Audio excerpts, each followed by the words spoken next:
Now, the greatest radio shows of all time. Suspense. The Shadow Node. Washington calling David Harding, counter-spy. Classic radio theater. The Great Gildersleeve. Fibber McGee and Molly. Dragnet. Gunsmoke. The Lone Ranger. Now, step back into our time machine with your host, Wyatt Cox. Good evening, friends of the Inner Sanctum. On this Thursday, we have an episode of Father Knows Best starring Robert Young. We'll also have an episode of Lum and Abner, their half-hour series from 1949, as it's the big spring clearance sale, because they got to pay some bills. Also, an all-star tribute to Fred Allen in Biography and Sound, shortly after his passing in 1956, 69 years ago today. And we'll wrap it all up with an episode of Vic and Sade from 1940. That's all coming up on this Sure Happy It's Thursday, 29th day of May, 149th day of the year, and we have 216 days remaining. Two members of the Jackson family were born on this date in history. One had a hit in 1984. Do you know who they are? We'll tell you that. We'll also tell you about the first people to reach the top of Mount Everest on this date.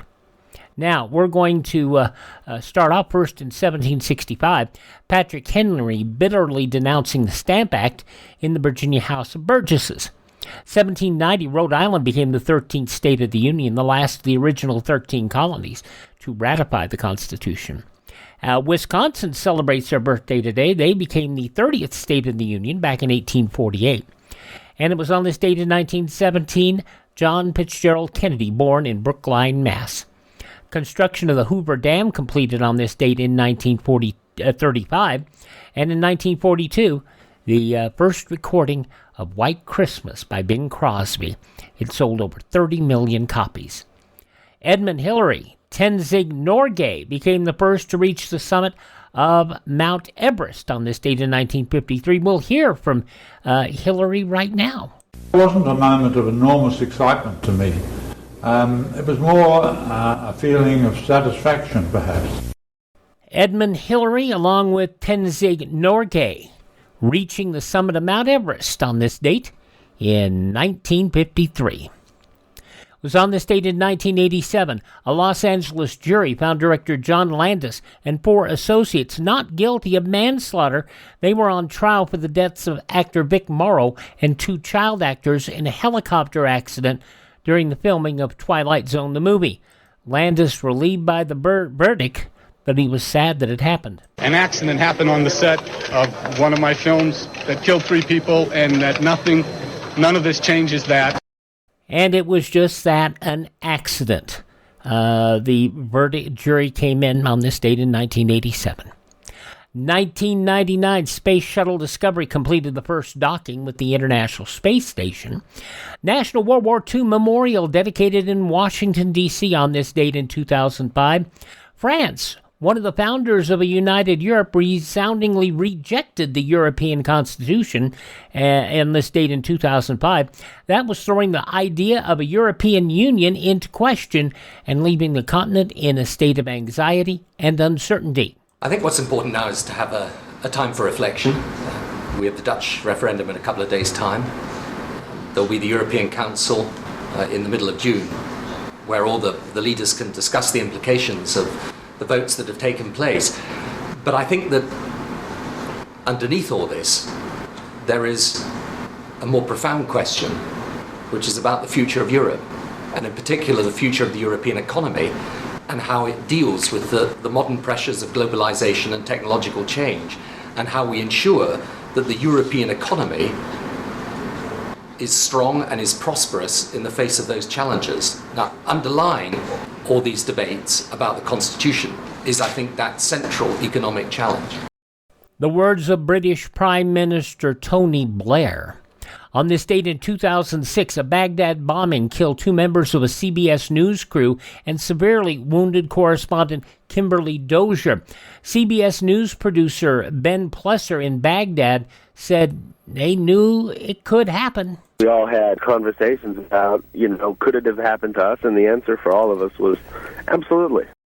People fail to understand how dangerous the role of a war correspondent, and in that time, it's dangerous. It really is dangerous, and it was brought forth to people. And of course, a lot of people were stupid. They kept saying, "How could this happen? Why could CBS not keep them safe?" Well, it wasn't CPS's job. It wasn't the government's job. When you send reporters into an area like that, that's a risk the reporter has to take. In 2015, One World Observatory at the One World Trade Center opened.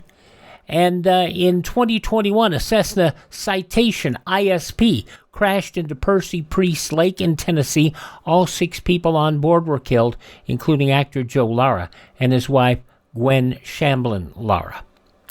Others passing on this date include the fine actor John Barrymore, actress Dame Mae Whitty, Fanny Bryce. And it was such a sad situation. She was supposed to be on the air, and she died before the show aired. Sad. On this date in 1951. Pro wrestler Man Mountain Dean, another big man. Also, Mary Pickford, the actress and studio founder. George Fenneman, who was an ABC radio announcer for a number of years, got on with the Groucho Marx You Bet Your Life show, and when that show moved from ABC to other networks, Fenneman went with him because it was the big show. Barry Goldwater, passing away on this date as well. Archibald Cox, no relation, the Watergate special prosecutor. The delightfully funny Harvey Korman, who suffered from what I would have to call Jack Benny disease. He was very easy to be broken up, but then when you're working with Tim Conway, how can you not break up? Corman passing away on this date. Actor Dennis Hopper. Betsy Palmer, probably best remembered not so much from her movies, but remembered from her role on I've Got a Secret. Also singer B.J. Thomas, Raindrops Keep Falling on My Head. And actor, Christian activist, and author, Gavin MacLeod. You remember him from The Love Boat and The Mary Tyler Moore Show. Birthdays on this date include Robert Hope. The 4th of July. I used to refer to it as Independence Day before I got married. When I was a kid, we always had fireworks on July the 4th. We used to tie a 20-pound firecracker to a box of dynamite and then drop it down a well. Don't laugh. That's how the Grand Canyon got started. And once on July 4th, the kids tied my brother to a 6-foot skyrocket and set it off. That's how he got to California 20 years before I did. Born in England on this date in 1903, he did so much for America, and he could never become president. How many USO shows did he do? 57 tours, starting between 1941, running to 1991. 60 years making those tours. He was an honorary veteran of the Armed Forces. Congress did that in 1997. And he made it to 100. He retired from public life in 1999. And but it was a terrible loss. But he was a delightful man. Great entertainer. Also born on this date in history, in addition to Hope, Patrick Henry, author Max Brand, Stacy Keach Sr., and, as we mentioned earlier, President John Fitzgerald Kennedy. In the final analysis, it's their war. They're the ones who have to win it or lose it. We can help them. We can give them equipment. We can send our men out there as advisors, but they have to win it, the people of Vietnam, against the communists. We're prepared to continue to assist them. But I don't think that the war can be won unless the people support the effort. And in my opinion, in the last 2 months, the government has gotten out of touch with the people. Do you think that this government still has time to regain the support of the people? With changes in policy and perhaps in personnel. I think it can. If it doesn't make those changes, I would think that the chances of winning it would not be very good. With Walter Cronkite talking about the Vietnam War, and I have to tell you that we've said a lot of things over the years about Mr. Kennedy, but I will say this, and this is a quote that popped up some time ago, and I'm getting a little too political for you, I apologize, but I feel this is accurate. This quote saying, if a liberal from 1960 showed up in 2025, he'd be considered a conservative. And I think JFK would be considered a conservative, or at least close to a moderate conservative. If a liberal from 2025 showed up in 1960, they'd be considered a dangerous lunatic.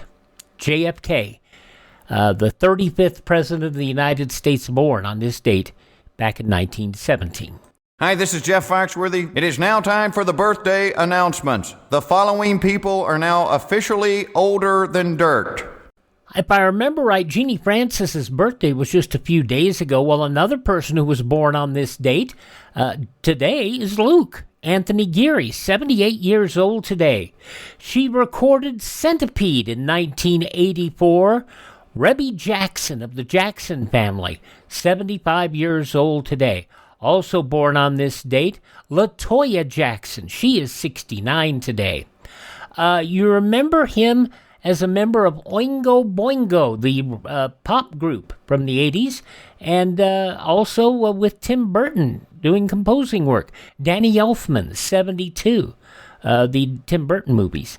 The attempted assassin of Ronald Reagan, John Hinckley Jr., turned 70 today. He was in prison up until 2016. He now lives with his mother. Also born on this date in history, the ex-wife of Warren Beatty, Annette Bening, is 67. So, Paul, did you always know that yes. that you wanted to be in the food services industry? I always liked food. From the movie The Kids Are All Right, Annette Bening is 67 today. From My Best Friend's Wedding, Rupert Everett is 66. He is Highlander. Adrian Paul, 66. Melissa Etheridge from Kansas, Leavenworth, Kansas, 64 years old today. From ABC, you remember her from The Facts of Life, Lisa Whelchel is 62. It's kind of like your friends from high school. You know, you're so close, and then when you do see each other, even if it's been years, you jump right back into that relationship. But we do keep in touch. Blair on The Facts of Life, Lisa Whelchel, 62 years old today. Mindy Cohen, who was also on The Facts of Life with the other girls, said that they have been close, just basic, like that. And, of course, you can see me crossing my fingers. But they were just like that. They were so tight. And then there was an attempt to do an updated version of The Facts of Life, years later after all this. And one of the members of their party tried to get together and go around the girls and, get their own deal cut. And let's just say that three of the girls don't talk to the fourth girl anymore. We don't know exactly who it was, but that's what we know. Lisa Whelchel, 62 today, from The Facts of Life. Laverne Cox from Orange is the New Black, no relation, 53 years old today. Mel B of the Spice Girls is 50. The Brian Kendrick, pro wrestler, 46 today. And another wrestler, a cousin of The Rock, Nia Jax, 41 years old today. Those just a few of the people who celebrate the 29th day of May as their birthday. If this is your birthday, happy birthday to you. Happy birthday to you. Happy birthday, happy birthday. Happy birthday to you.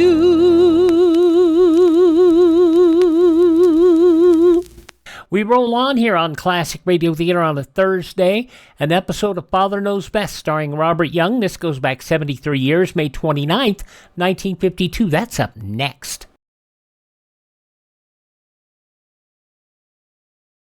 There is a defense against radioactive fallout. During enemy attack, get to a shelter immediately. Stay there until local officials advise you it's safe to leave. Be prepared.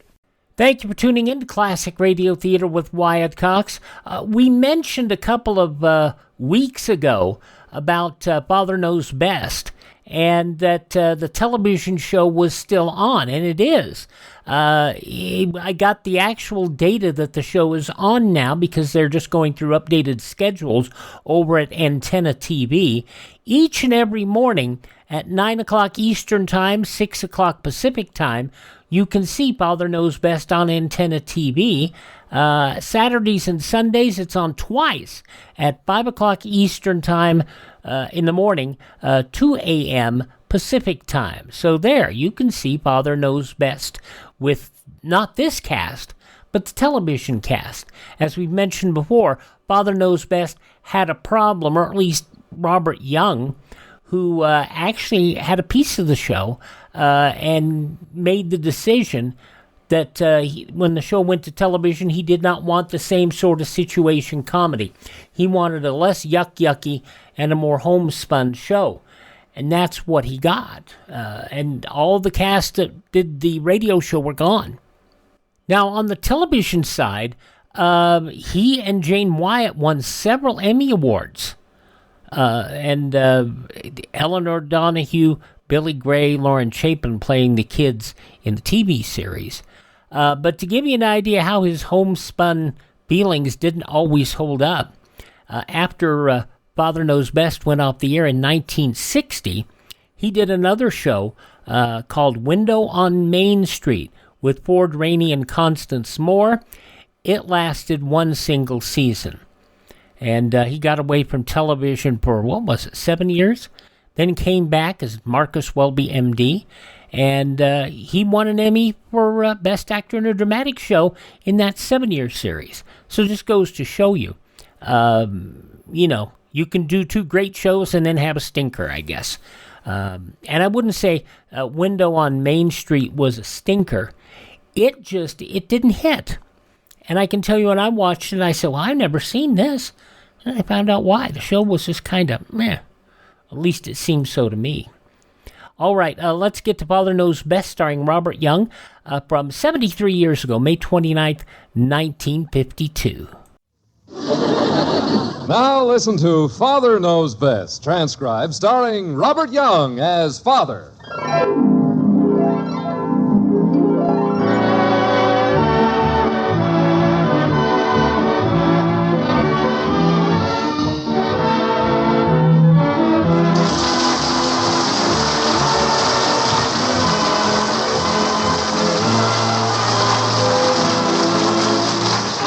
Welcome to Springfield, and another half-hour visit with the folks in the white frame house on Maple Street. Sit back and enjoy life with the Andersons, Kathy, Bud, Betty, Margaret, and Jim, as the head of this typical American household again sets out to prove that Father knows best.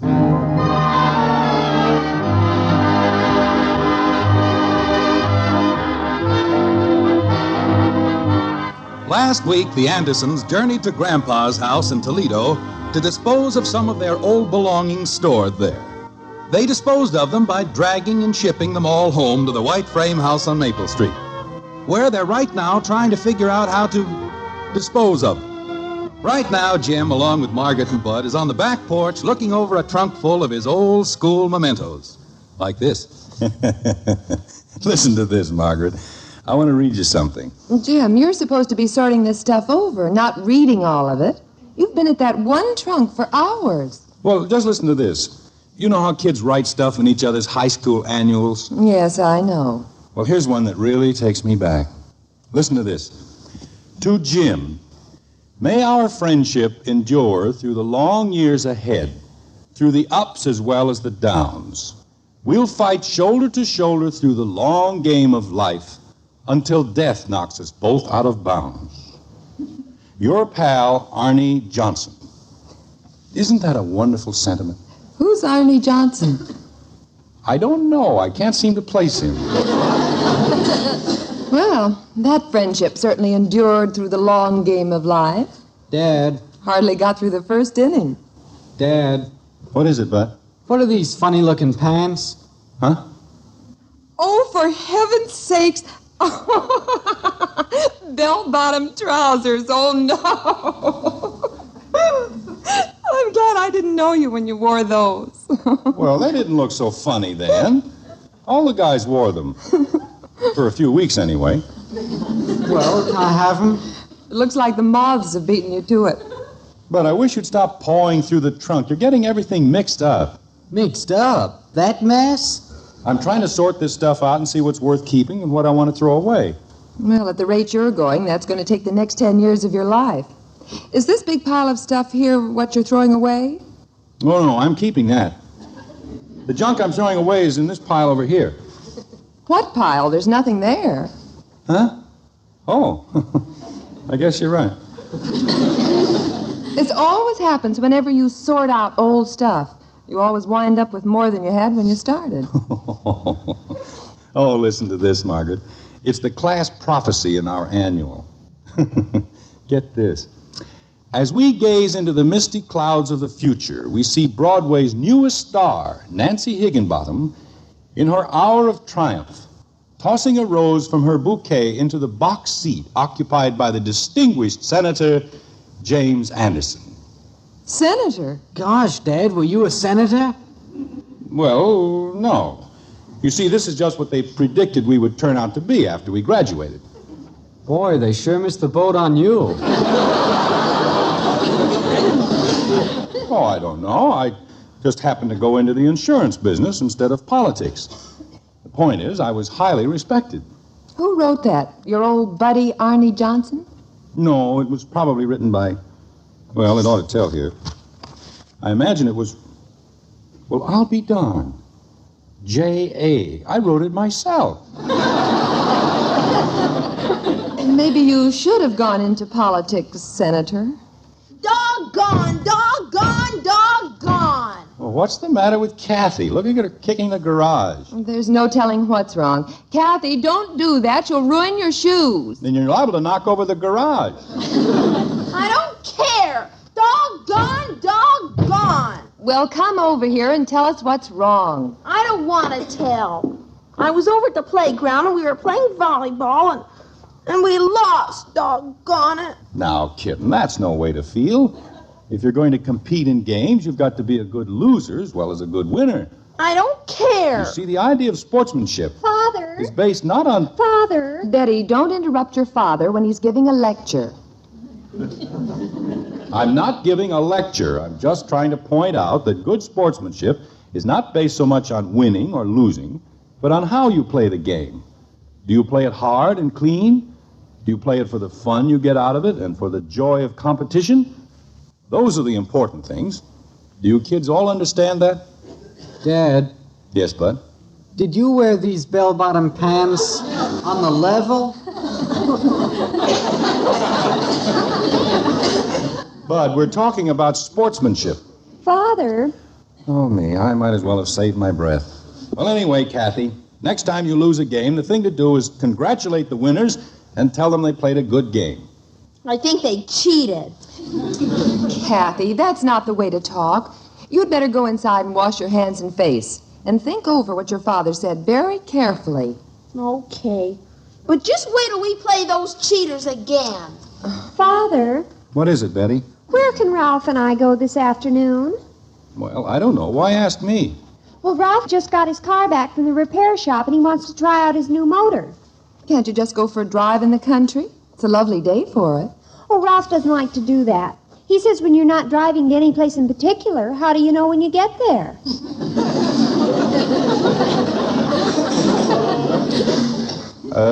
Yes. Ralph is very analytical. I can see that. Oh, I'll bet that's Ralph calling now. What shall I tell him? Oh, Ralph will think of some good analytical place to go. Hey, Dad, what's this? But I told you to quit pawing around in there. Look, Mom, a Mac Sennett bathing suit. That's not so Mac Sennett. That was regulation in those days. So don't act so smart. I'm not acting smart. I was just looking at it. Oh, I remember suits like that. My father had one just like it.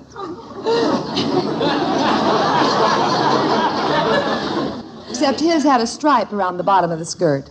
All right. It's still in pretty good shape. All it needs is a new button on the shoulder strap. I'll bet the girls took more than one look when they saw you strutting along the beach in that outfit. Look, you smart Alex, maybe you'd like to know I used to be quite a swimmer. As a matter of fact, I was on the swimming team when I was in college. Gee, were you really, Dad? You bet your life I was. We won the state intercollegiate swimming championship for 2 years straight. Golly, were you the star of the team? Well, I don't like to say I was exactly the star. Were you really on the team?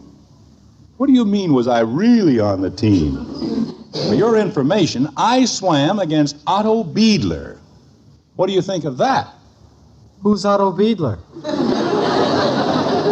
Who's Otto Biedler? Yeah.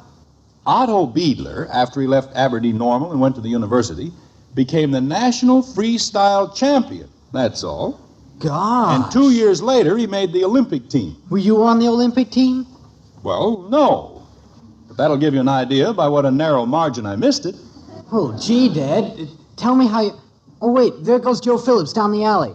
Hey, Joe, I got something to tell you. My dad almost made the Olympic team. Oh, now, Bud, don't go blabbing that all over. He beat Otto Biedler.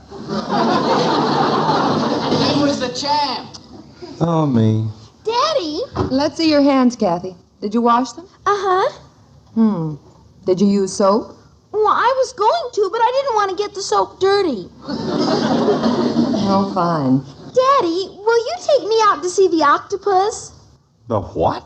He's a real live one, Daddy. A man-eating octopus. They got him out at the fair, out at the park. Is there another fair in town? Will you take me, Daddy? Now, I'm pretty busy here, kitten. Still got a lot of stuff to sort out. He's only halfway through his high school annual. Will you take me, Daddy? Huh? Will you, huh? Kathy, you don't want to go out there. Just a bunch of the same old junk. They never had an octopus before. Can't we go? Look, all we do is just get dusty and tired. And half sick from eating a lot of things that aren't good for us. Oh, gosh, I never get to go any place. Not any place. Kathy, don't start that again. You get to go as many places as any girl you know. Probably more. Patty Davis went to the fair and she saw the man-eating octopus. Twice. Well, I don't think Patty's life has been particularly enriched by that experience. Father, Ralph can't think of anywhere to go. Can't you think of someplace? Betty, I haven't time to map out your social itinerary. It's all I can do to... Wait a minute. I've got an idea. What is it? Why don't you and Ralph drive out to that fair at the park? Yeah, and see the octopus. What? And you can take Kathy with you. Oh, Father, you're so utterly Model T.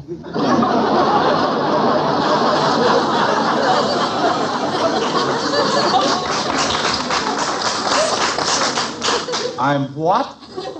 You know that we don't want you-know-who, T-A-G-G-I-N-G, along. Why not? What's wrong with me? Well, now, Betty, I think it would be very nice if you'd take Kathy out there. What a revolting idea. I'll tell Ralph, but I know he's got better sense than that. I'll go help you. Mother, don't let her follow me all over. Kathy, you go wash your hands again, and this time use soap. Oh, okay. Well, let's see now. Where was I in this mess anyhow? You had just been elected senator. Oh, yes. Hey, Dad. Yes, son? Dad, you can beat Mr. Phillips, can't you? What are you talking about? Swimming. I was telling Joe about you being the star on the college team, and he claimed his dad could swim circles around you.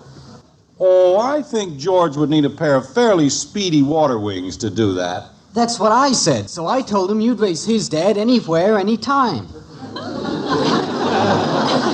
You, did? So Joe said, okay, how about this afternoon at the YMCA pool? He's over asking his dad right now. Will you do it, Dad? Well, Bud, I'm pretty busy right now. And the button is off his bathing suit. He doesn't wear that old thing. He's got good swimming trunks. How about it, Dad? This afternoon okay? Well, but maybe sometime when I'm not so busy. Oh, gee, Dad. You're not afraid to race him, are you? Oh, no, of course not. That's not it at all. Okay, I'll go call him then. Bud, come back here. Oh, me. Jim, I don't think you ought to do a thing like that. You don't know how right you are. You're not in condition. It's not that. I'm in fair shape from golf, but, well, I just hate to let the boy down. After this build-up is going to be a real blow to him to see his dad lose. Lose? But how could you? Weren't you the captain of the swimming team? I didn't say I was the captain. Well, star then. I didn't say that either. That was Bud's idea. Technically, I wasn't on the team. I was sort of the business manager. But you said you raced against that world champion, Eddie Boodler. Otto Beedler. Did you just make that up? Oh, no, that was the truth. But what happened was that our star got the mumps, and they threw me in against him at the last minute. Then you did race him. For about the first 3 yards, yes.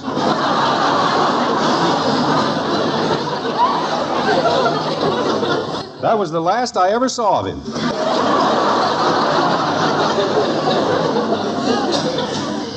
Well, you better just tell Bud all this. Gosh, I hate to do that. He's built me into such a hero. I've got to get out of it in some other way. I just can't let him down. Well, maybe George Phillips will have sense enough to refuse to do it. He's in no better condition than you are. It's all set, Dad. 2:30 at the Y. 2:30? Joe says his dad is raring to go. Uh-oh. Well, this is the silliest thing I've ever heard of. What do you mean, silly? This is the chance I've been waiting for years. Old Joel's always bragging about what a hotshot his dad is. I don't know. Boy, we'll show him, won't we, Dad? Yeah, sure. Bud, don't you think maybe 2:30 is too soon to swim after eating a heavy meal? But you haven't eaten a heavy meal, Dad. No, but I'm going to. A swimmer needs a lot of food. We can't go to the fair or anywhere else, Father. Ralph's motor's missing again. I want to go, Daddy. This is the last day of it. It is? Well, by George, it looks like I'll have to take you then. Oh, will you really, Daddy? What's this? Gosh, Bud, I'm afraid I'm going to have to postpone that race. But there's no other way out of it. You mean you're going to take her to the fair? Let a little thing like that stop you? There's no way out of it, Bud. Much as I'd love to get in there and swim the legs off old George. Holy cow. Come on, we can all go to the fair and have a big time. Let's go in and get cleaned up. Oh, boy, I get to see the octopus. Dad, you can't do this. It's all arranged. They'll be there waiting. That's right, isn't it? Margaret, will you call the Phillips and explain everything? I'd be more than happy to. You kids run on upstairs and change your clothes. I'd like to get away from here as quickly as possible. Okay. Come on, Betty. Can I ask Ralph to go with us? Sure, ask anybody. Dad, you can't do this. I know how you feel, Bud.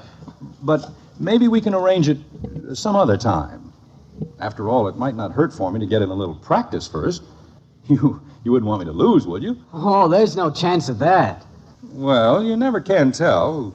After all, I am a little rusty and... Hello, who is this? Helen? Well, this is Margaret Anderson, and I... What? Well, that's exactly what I was calling about.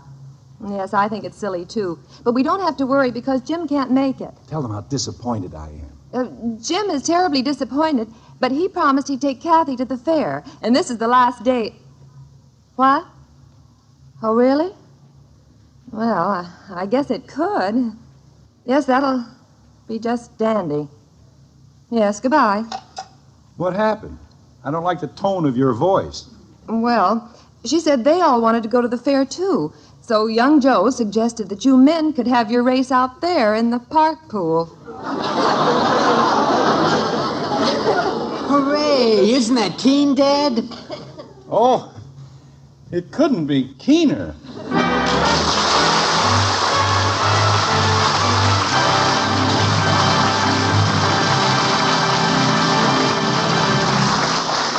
The Andersons will be right back. Here in America, each of us is free to work in the place and calling of our choice. No man can tell us what job we must do. We are free to bargain collectively. We are free to contract about our own affairs, to own property, to start an enterprise, and to profit from our own inventiveness. This is progress, the progress of a free people under a system which ensures the perpetuation of freedom. So let's all boost the American economic system and strive to improve it even further. Remember, the better we produce, the better we live.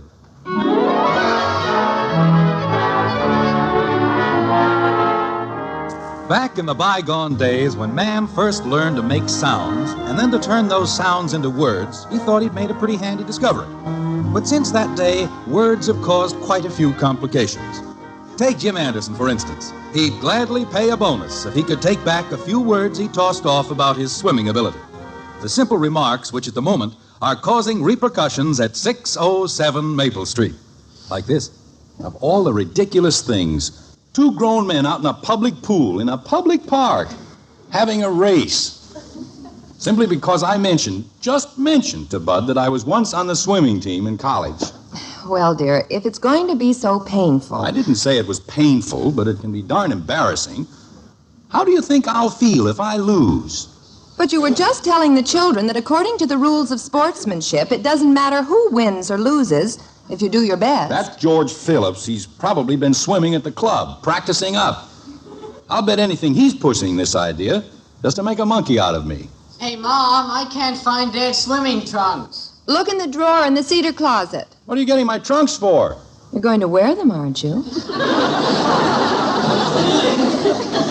Well, I suppose, but... I didn't think you wanted to swim in that off-the-shoulder number you wore in college. All right, but let's not make such a big fuss about everything. I'll be in the pool all of 2 minutes. What would you rather do, dear? Just wear slacks and a sports shirt?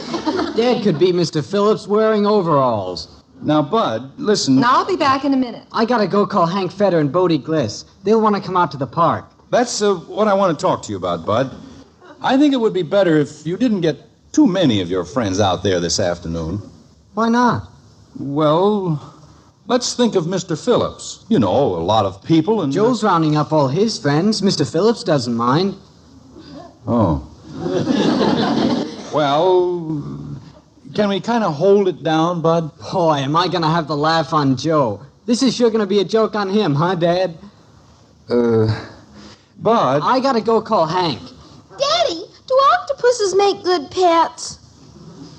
I don't know, kitten. We're going to see a 12-foot octopus at the fair, Bud. Yeah, I know. And Dad's going to beat the socks off of Mr. Phillips. Bud, please. Who's going to sock the beats off of who? Dad and Mr. Phillips are going to have a big swimming race out in the pool at the park. You are, Daddy? Listen, it's not a... Sure, Joe said his father could swim circles around Dad, and Dad challenged him. I did not. Poor old Joe. Oh, boy! Will the octopus be in the pool with you, Daddy? No, kitten. Now just forget about it. Here are your trunks, Jim. Kathy, you'd better start getting dressed. Hello, Hank. Bud. Hey, get out to the park this afternoon, about 2 o'clock. Margaret, this thing's turning into a 3-ring circus. Well, at least you'll be in the center ring. Daddy! Joe Phillips' dad and my dad are going to battle it out in the pool. Oh, for Pete's sake. Bud. They're going to have a big race. Everybody's going to be there. Daddy! Jim, if you're worried about this... Who's worried? George Phillips was probably an Olympic champion, that's all. My dad's going to leave him like a speedboat. Margaret, can't you get Bud off that telephone? Daddy! What is it, Kathy? I've got a neat idea. I can get our class at school to come over. We can have a rooting section. Kathy, listen. Gee, maybe we could do card stunts and have pom-poms. Kathy, go upstairs now and get dressed. Well, anyway, Daddy can beat Mr. Phillips. My daddy can do anything better than any daddy in the whole world. Oh, brother. Such faith. Margaret, do you realize the position this puts me in? What's going on? What's the excitement? There's no excitement, Princess. Just go right on doing what you're doing. Hank's getting the guys together. Father, what is this? Haven't you heard? Dad's going to take Mr. Phillips. Where's he taking him? All right, kids, we've carried this far enough. Old Joe thinks his dad is so great, such a big swimmer. Well, Dad's gonna show him up, aren't you, Dad? Bud and Betty, I think your father's getting a headache. Run along now. Yes, let's all forget this foolishness. Forget it. When my father's going to swim against Mr. Phillips, I got to call Ralph. Oh, no. He's on the swimming team. I'll get him to bring the coach along. Margaret, all I said was... I know, dear. I can't go through with this, Margaret. I know I'll lose. And the children will never get over it. George Phillips is practically a professional. I'll bet money on it. Well, maybe it'll rain. No such luck. Not a cloud in the sky. There's only one thing to do. I've got to go over and talk to George. What are you going to say to him, dear? I don't know. I'll buy him off or something.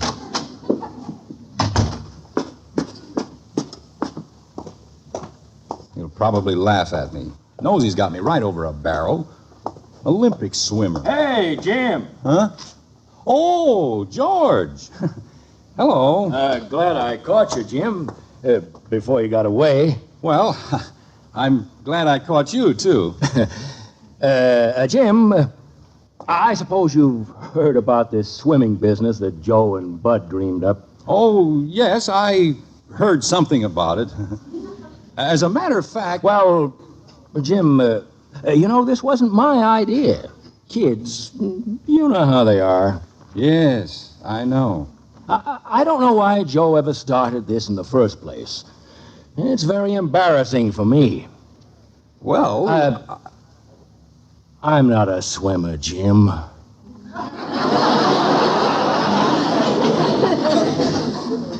You're not? Oh, I can get around in the water, but I'm not in your league. Oh, well, I'm not very good. Really? What I came over to ask you, Jim, it's a real favor. Joe and the boys are going to be out there this afternoon watching us, and would you kind of take it easy, Jim, so I don't look too bad? Oh, sure, George. Don't worry about it.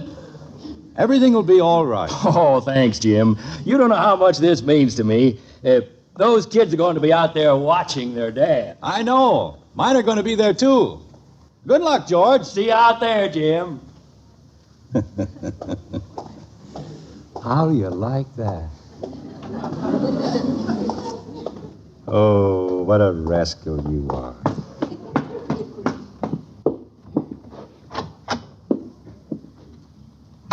Margaret! What is it, dear? Gather the children. Let's all go out somewhere to lunch before we go to the park. My, you've certainly turned into a ray of sunshine.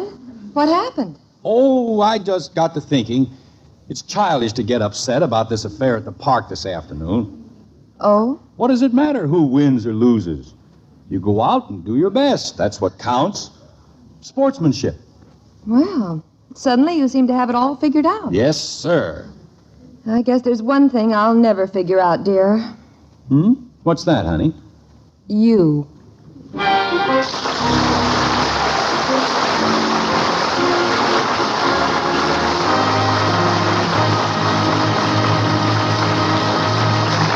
The Andersons will be back in a moment. America today is confronted with the task of defending itself against communistic aggression abroad and inflation at home. An explanation of how the American economic system operates has been prepared under the title of The Miracle of America.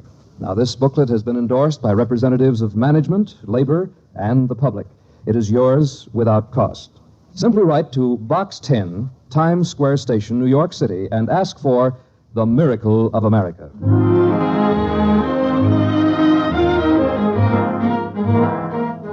Well, there's quite a crowd at Nickerson's Park this afternoon. Fair, sideshows, man-eating octopus. But the important scene of action right at the moment is over by the public swimming pool. Jim Anderson has just climbed out of the water, walked over to where Margaret is waiting. Like this. Now, Jim, remember what you said at home. What a mean trick. Now, relax, Take dear. it easy, he said. Give me a chance, he said. I gave him a chance, and look what happened. He beat me. Well, dear, he did his best to let you win. He couldn't swim any slower without sinking. Maybe didn't do it on purpose, but what am I going to do, Margaret? How will I ever be able to face the children? Oh, I don't think it will bother them too much. What do you mean? They weren't even here for the race. They all went over to see the octopus. Oh, the things that happen to a father.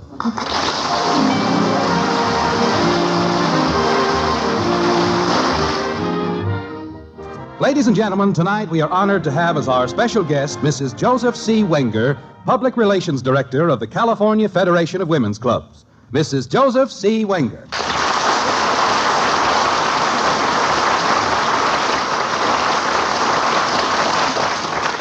Thank you, Mr. Foreman.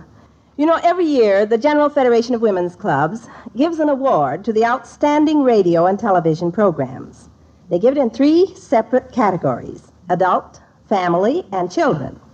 We're very happy to announce that this year, Father Knows Best, with Robert Young, was selected as the best in the family classification. We like to encourage better radio entertainment, and we point with approval to this program as a wholesome symbol of a life in the American home. Our congratulations go to the cast of Father Knows Best, to the National Broadcasting Company, and to you, Mr. Young, for your excellent portrayal of Father. Thank you, Mrs. Wenger. On behalf of my radio family and our behind-the-scenes relatives who help bring life in the Anderson family to the air each week, our most sincere thanks for this memorable award. Believe me, we'll all try to live up to it in the future.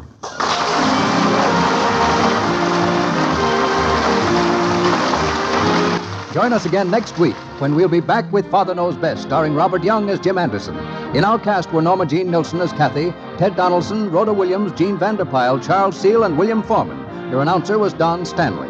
Father Knows Best, directed by Andrew C. Love, was transcribed in Hollywood and written by Paul West and Roswell Rogers.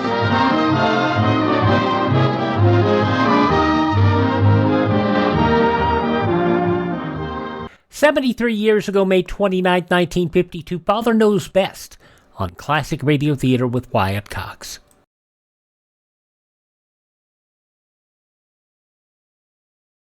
Government officials suggest that every family store a 2-week emergency food and water supply in case of attack. Choose canned or dried foods that can be eaten without cooking. Keeping extra food on hand, especially suggested these time of years when you're having to deal with possible supply chain shortages. So be ready and be prepared. Okay, Lum and Abner from Sunday, May 29, 1949.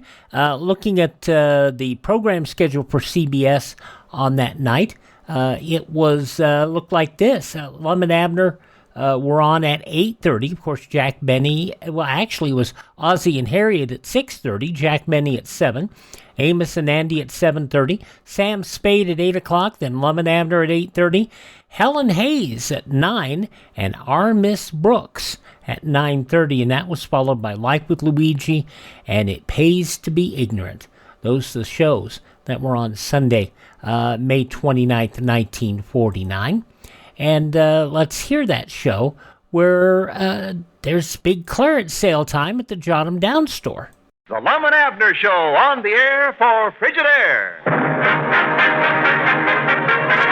Frigidaire, a division of General Motors, presents a brand new comedy show with Andy Devine, music by Opie Cates, and starring Lum and Abner.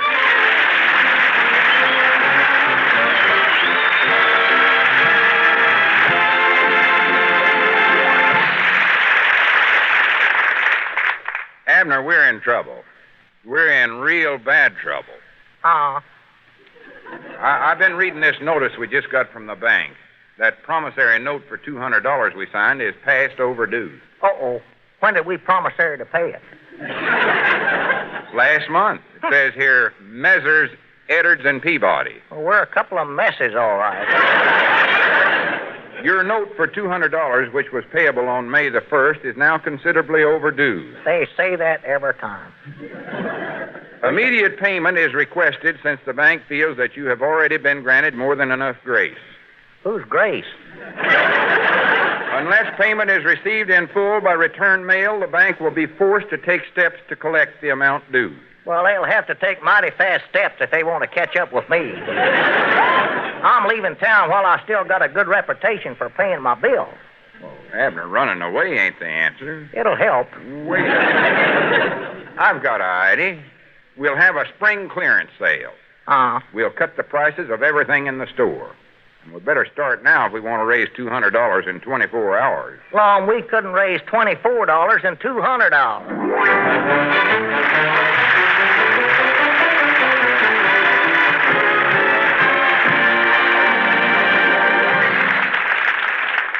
America's #1 refrigerator is Frigidaire. Yes, any way you look at it, America's #1 refrigerator is Frigidaire. #1 in popularity. For more Frigidaire refrigerators serve in more American homes than any other make. Yes, more than 10 million refrigerating units have been built and sold by Frigidaire. Frigidaire is #1 in thrilling new advantages, as you can see for yourself at any Frigidaire dealers. And #1 in dependability. For Frigidaire refrigerators are made only by General Motors. And this association of experience with experience, of skill with skill, is your guarantee of lasting satisfaction. So when it comes to a new refrigerator for your home, remember this. The first name you think of is the right one to buy. Frigidaire, America's #1 refrigerator.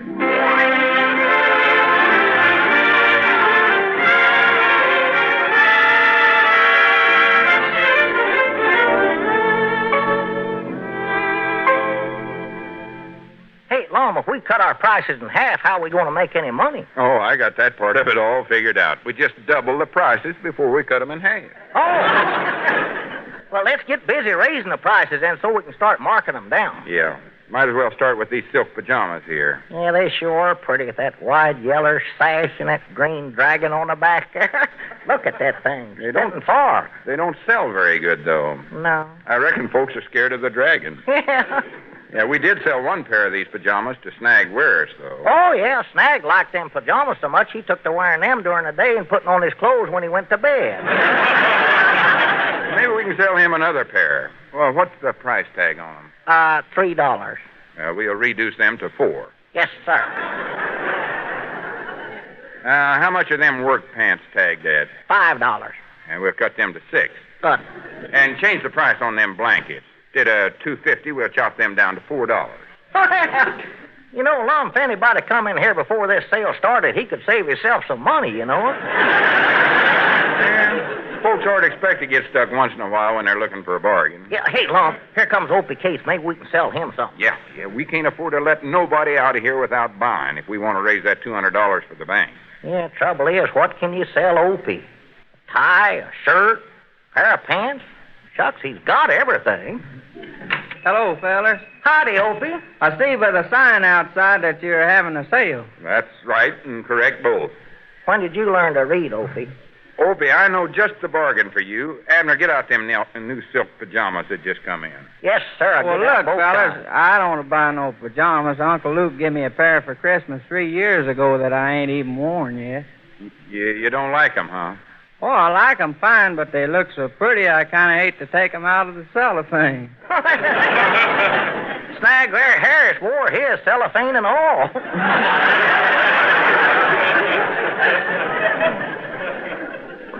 Of course, he crackled a little when he bent over.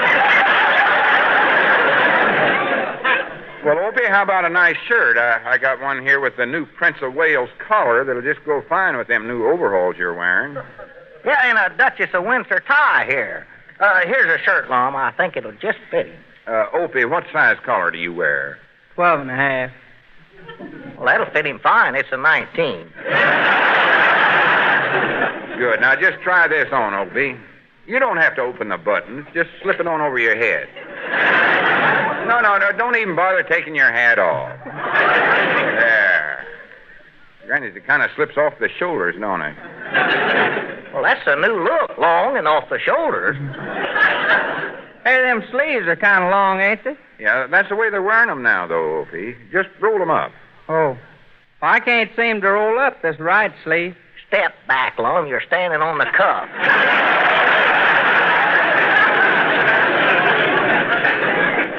Well, now, look, Lum, there ain't no use trying on this shirt, 'cause I ain't got the money to buy it with anyway. No money?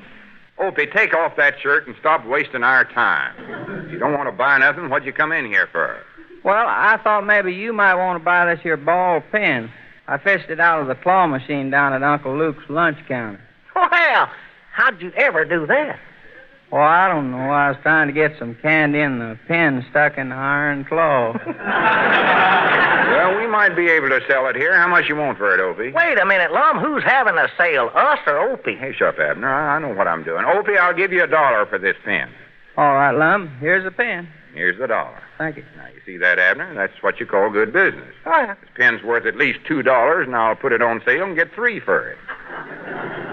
Doc Crandall won't like that, Lum. He sells them pens down at the drugstore for a quarter.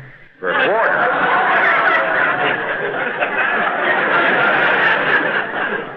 You know what I'm thinking, Lum? No, what? At the rate we're going, this spring clearance sale is going to run clean through next winter.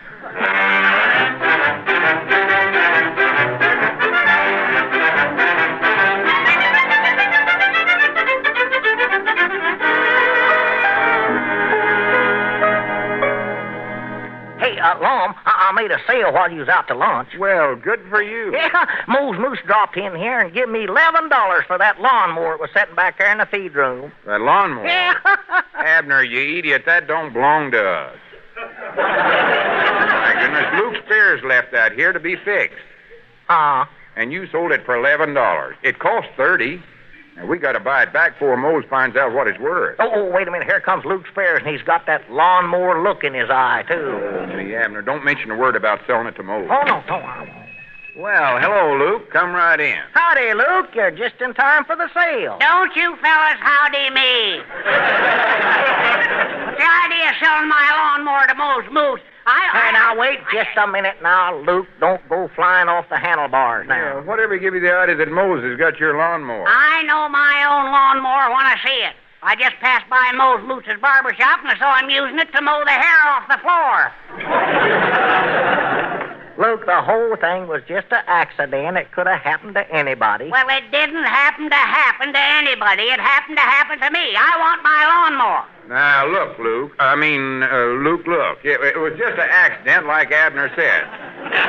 Suppose somebody walked into your lunchroom and ordered a bowl of chili. He wouldn't get any. I ain't serving chili today. I suppose he came in tomorrow. I'm closed tomorrow. All right, suppose the feller comes in the day after tomorrow. Or Varn't be starving to death by the time he gets that chili. All right, then forget the chili. Yeah, it gives me heartburns anyway.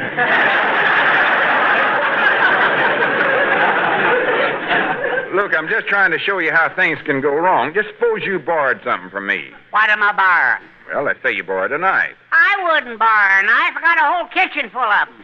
Well, let's say you borrow a shovel. I got a shovel. All right, then, what haven't you got? My lawnmower. Maybe you can borrow that from Mose Moose.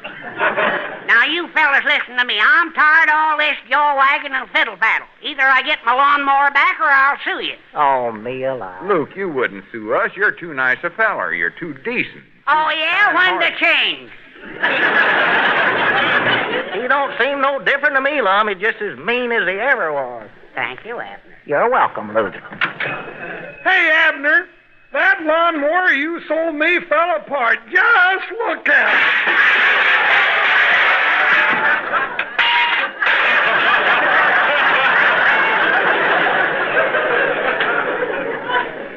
For goodness sake, Mose, what did you do to it? Nothing. I want my $11 back. You've ruined my brand new lawnmower. New? Luke, you've had that thing since grass was invented. I hardly use it except for mowing. All I did was to lean on it and it fell apart.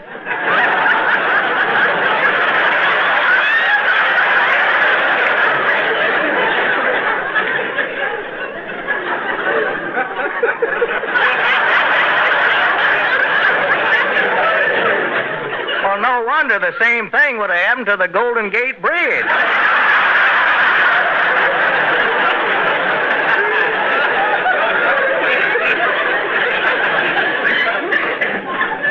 Abner, sweep all them parts up and give that lawnmower back to Luke. Yes, sir. Oh, no, you don't. You'll either give me $30 for a new lawnmower or I'll sue you for $50 damages. Goodbye. I reckon we better give him the $30, Lum. That's better than getting sued for $50. Yeah. That way we'll save $20. And incidental, that's the first money we've made since this sale started.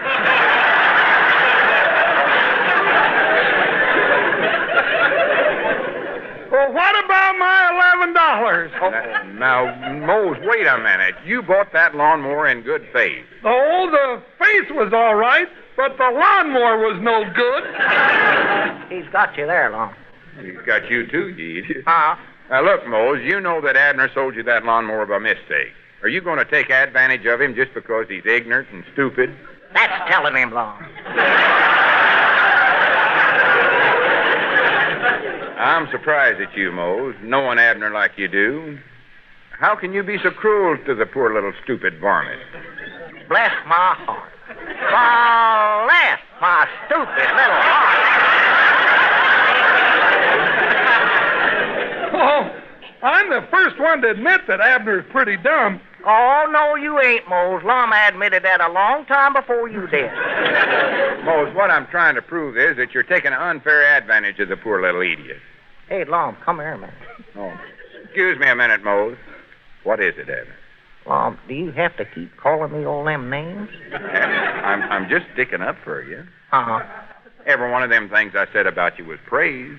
Well, can't you ease up on the praise and knock me a little? Hey, fellers, I got to get back to the shop. I left Grandpappy Spears sleeping in the barber chair, and, well, I promised to turn him over in a half hour. Now, just give me back my $11 and let me get out of here. Mose, suppose I said we wasn't going to give you the $11. If you said that, I'd whop you within an inch of your life. Well, I guess I ain't likely to say it. Abner, give Mose his money. Don't just stand there. Oh, yes, sir. Yes, sir. With you? Yeah. Here you are, Mose. Hello, fellas.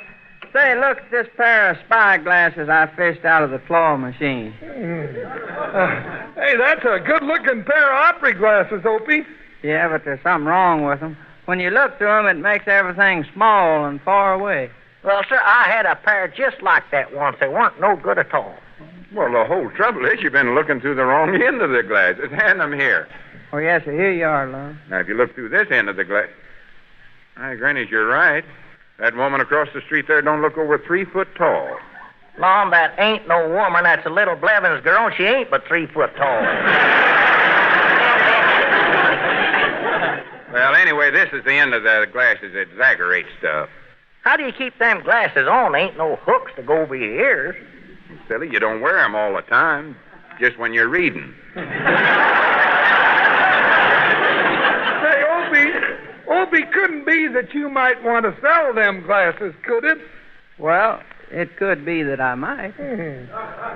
I'll give you $11 for them. Oh, no. All right, Mose, here you are. And here's the money. Well, so long, fellers. I'm going back to the shop. Wait a minute, Mose. I'll go with you. So long, fellas. Yeah, so long. Granny's Abner, this spring clearance sale sure turned out to be a dud. Yeah, wait a minute, Lum. I know how we can raise that $200. How? Well, let's just close up the store and go down to Luke Spears's and play that claw machine.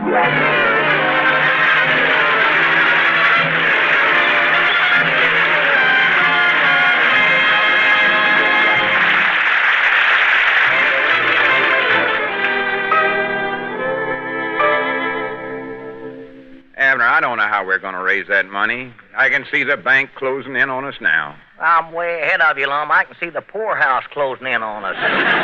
Wait a minute. Here comes old Windy Niles. Maybe he can figure out a way to get folks to come in the store here. Hello, boys. Howdy, Mr. Niles. Howdy. Say, Mr. Niles, can you think of some way we can get customers in here for our sale? Why, certainly, Lum. Just say to them... Wait a minute, Mr. Niles. Abner, get your pencil and copy this down. Yes, sir. The new refrigerator you want is waiting for you at your Frigidaire dealers. And no matter which one you have in mind, you can buy it at a new low price. Yes, prices are now as much as $23 lower on Frigidaire refrigerators, right at the time when you need a new one. Now, for as little as $189.75, you can get a 6-cubic-foot, full family-size refrigerator packed with famous Frigidaire features. And there are over a dozen other Frigidaire models to choose from, each reduced in price, each proof that America's #1 refrigerator is America's #1 value. For safe cold from top to bottom, see the new Frigidaire. For a big, solid brass super freezer or a full-width super freezer chest, see the new Frigidaire. For the exclusive double easy quick cube ice trays, see the new Frigidaire. For a roomy, fully refrigerated hydrator, see the new Frigidaire. And most important of all, for the famous current-saving Meter Miser, simplest refrigerating mechanism ever built, see the new Frigidaire. Only in Frigidaire will you get them all. See your Frigidaire dealer without delay. See proof that Frigidaire gives you top performance, top value at new low prices. When you buy on proof, not claims, you'll buy Frigidaire. It's a bargain. America's #1 bargain. Abner, did you get that wrote down? Well, not quite all of it. My pencil broke on me. Would you mind going back a ways, Mr. Niles? Why, certainly not, Abner. How far back do you want me to go? Back there where Lum said, Abner, get a pencil.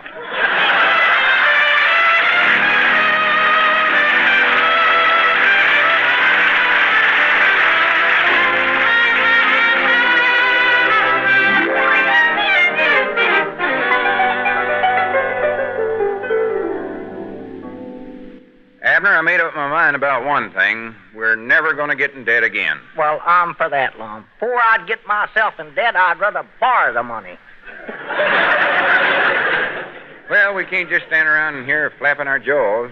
Abner, get out that book with the names of all them people that owes us money. Yes, sir. Maybe we can collect something from them. Yeah, I'll get it here. Doggy, that thing is dusty. Look at that. Whew, Doggy. Blow it on me. Doggy, that dust is awful. Hey, Lum, look at this newspaper sitting here in the book. Food and clothing to be rationed. Shortage grows serious as prices rise. Hey, maybe we better call off our sale. Wait a minute. Let me see that paper. Well, it's right there on the headlines. Look at there. Granny. Oh, for goodness sakes. This paper's 8 years old. Uh-huh. Well, that'll give you a rough idea how long it's been since folks paid their bills. Yeah. I think I'll take that paper home with me. I've been falling behind on the news lately. Wait a minute, Abner. Looky there. Here comes some business right now. Couple of women. No, it's just one woman. Well, there's enough there for two. Doggy, it's a Wither Abernathy. I never did see so much female in one dress. Granny's, I hate to wait on that laughing hyena. Look at that big smile on her face. She must have just heard some gossip about somebody. Yeah. Well, good morning, boys. I need a can of cola oil, so I thought I'd drop in. I don't believe you can do it.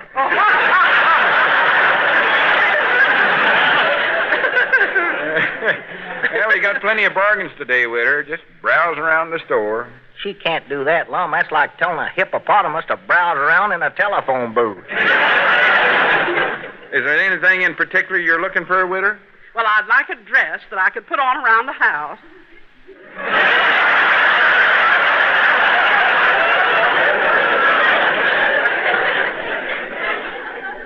What size is the house? Oh, say, this striped skirt over here looks like it might be my size. Is it on sale? No, ma'am. That's our awning.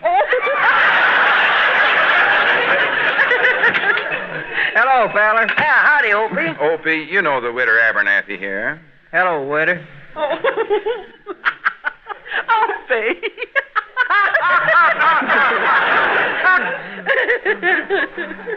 I guess I shouldn't have wore this bow tie without a collar. Opie, just step aside for a while. Let me wait on the Widder here. All right, Lum. I just wanted to show you this camera I fished out of the claw machine. My, that's a pretty camera. Is it for sale? Oh, yes, ma'am. Would you take $3 for it? Well, I was kind of planning on $2, but I will take $3. Well, But here's your money, Opie, and I'll take that camera. But, Witter, what about that house dress you wanted? Oh, that can wait. I'll just take a can of coal oil. Lum, if this spring clearance sale runs long enough, Opie's going to get rich. Yeah, Opie, you got to quit coming in here and stealing our customers. You just sit right down and keep your mouth shut. Yes, sir. Come on back in the feed room with me, Abner. I want you to hold the can while I pour out some coal oil for the Witter. Yeah, all right, sure. Oh, man, I guess I'll read a while. Gee, look at the headline on this newspaper. I didn't know about that. What's that, Opie? Well, right there, Witter. Just read that. Food and clothing to be rationed. Shortage grows. Food and clothing to be rationed. I've got to get to that telephone. Hello, Miss Frawley. This is Iona Abernathy. Did you know that food and clothing are going to be rationed? Why, I just read it in the paper. You better get over here to the Jot Em Down store as fast as you can. I'm going to buy me enough food to last 6 months before these greedy people around here start hoarding.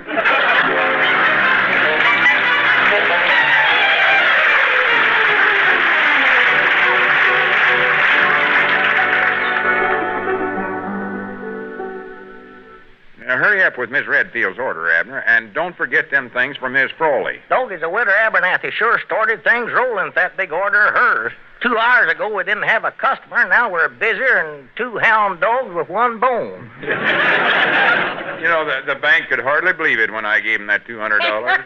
Smart Alex. I sure am glad we're out of debt. I'll never go in debt again as long as I live. No, sir. You know, Lum, if business keeps up like this, we're going to be out of stock, too. Well, I've already thought of that. I called up the wholesale house an hour ago, and they're on their way over here now from Mount Ida with a whole truckload of stuff. Well, good for you. There's that phone again. Yeah, I'll get it, Lum. I'll get it. Hello, Jot Em Down store, Abner Peabody talking.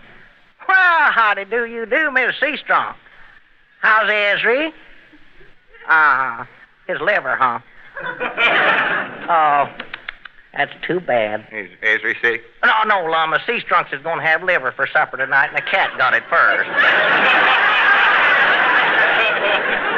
Well, don't just stand there visiting. Get the order. We got a lot of delivers to get out. Mom? Well, we're all out of succotash, Miss Seastrong. Why don't you take a can of corn and a can of beans and throw them in the Mixmaster? You tried that. What happened? Well, you ought to have took them out of the cans first. Abner, will you hurry up and get done with that phone? I want you to help me fill these orders. Yes, Miss Seastrong? Well, I can tell you how to improve the taste of an onion.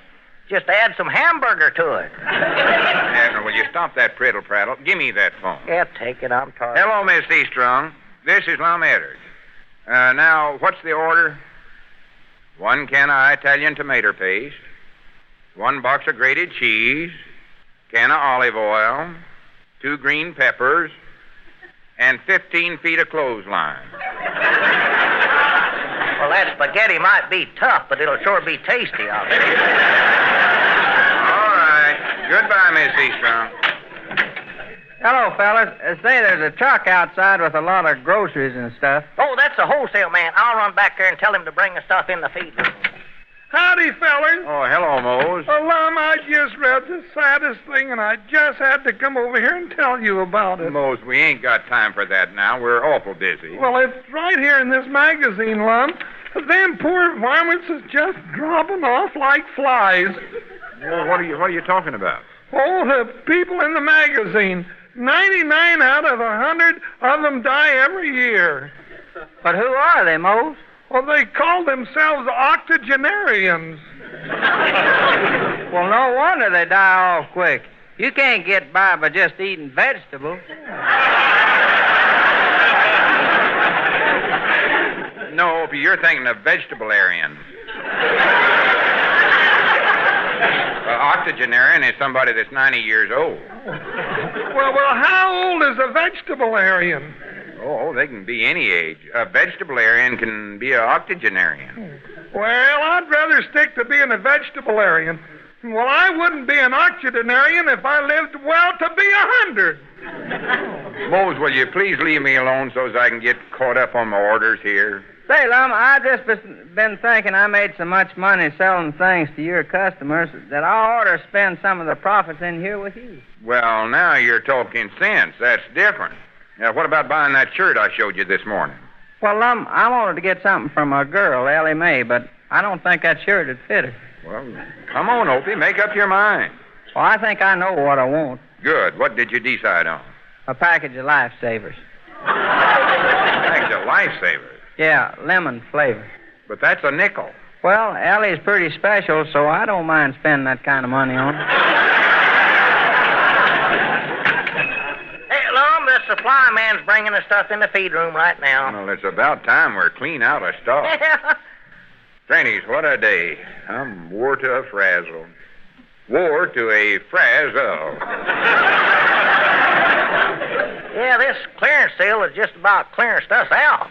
Yeah, but it's worth it, though, to be out of debt. Oh, Lord, yes. Say, what kept you so long with the wholesale man? Well, he didn't want to leave the supplies less than I paid him cash for it. Cash? We ain't got no cash. Paying the bank, taking our last cent. Yeah, I know, but I straightened the whole thing out. Oh, well, good for you, Abner. I reckon you ain't as dumb as I think you are. Thank you, Lum, but there weren't nothing to it at all. I still can't understand where you got that kind of money. Why, it was easy. I just run across the street and borrowed $200 from the bank.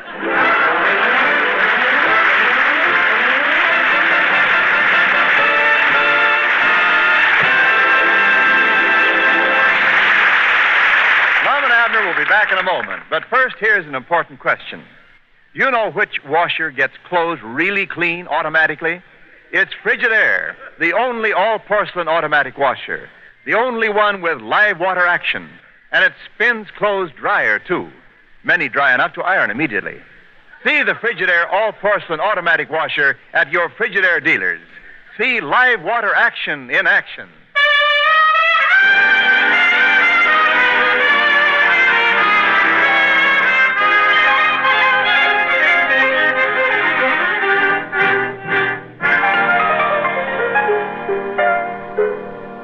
Fellers, I just heard the saddest thing.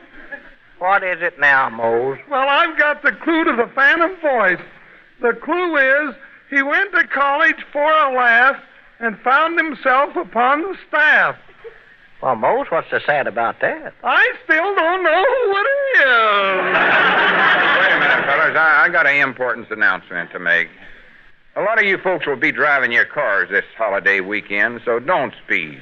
Remember, a little extra care might mean saving a life. Yeah, and recollect the life you save might be your own. The Lum and Abner Show is brought to you each week with the best wishes of your Frigidaire dealer and Frigidaire division of General Motors, manufacturers of a complete line of home appliances, air conditioners, and commercial refrigeration equipment. Mose Moots was played by Andy Devine, and our music was by Opie Cates. Join us again next Sunday and every Sunday at this same time for the Lum and Abner Show. And so until then, this is Wendell Niles saying good night for Frigidaire, America's #1 refrigerator. Now stay tuned to the Electric Theater, which follows immediately over most of these same stations. And next Sunday, tune in for the adventures of Sam Spade, which precedes the Lum and Abner Show. CBS, the Columbia Broadcasting System.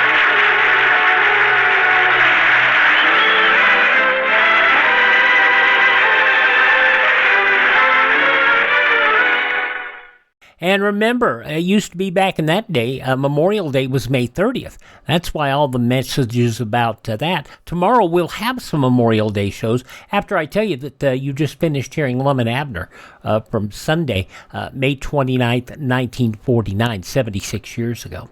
Coming up on our Friday podcast, we will have an episode of Counter Spy, Don McLaughlin, Mandel Kramer, from 1948, and the case of the Happy Crook. It's a weird one. Also, This Is Your FBI from 1952, The Larceny Express, an episode of The Green Hornet from 1939, Words and Music, and then two shows dealing with Memorial Day, one from 1954 from a WNBC in New York City called Anthology, and you'll hear recorded performances by, let's see, I've got to remember, we have Bing Crosby, I know, and it is also Frank Lovejoy and Agnes Moorehead. And then an episode of the soap opera Against the Storm from 1941, Memorial Day Memories. That'll be coming up on tomorrow's Classic Radio Theater. Then on Saturday, we will have August Heat, starring Ronald Colman, a 1945 episode of Suspense. The Island in the Lake, a 1948 episode of Let George Do It, starring Bob Bailey. Mr. Lincoln's Life, a 1943 episode of DuPont's Cavalcade of America, and Jack Webb as Sergeant Joe Friday in Dragnet from 1951, The Big Bindle. Sunday, we'll have the FBI in Peace and War from 1955. Vincent Price starring in Rave Notice, a 1958 episode of Suspense.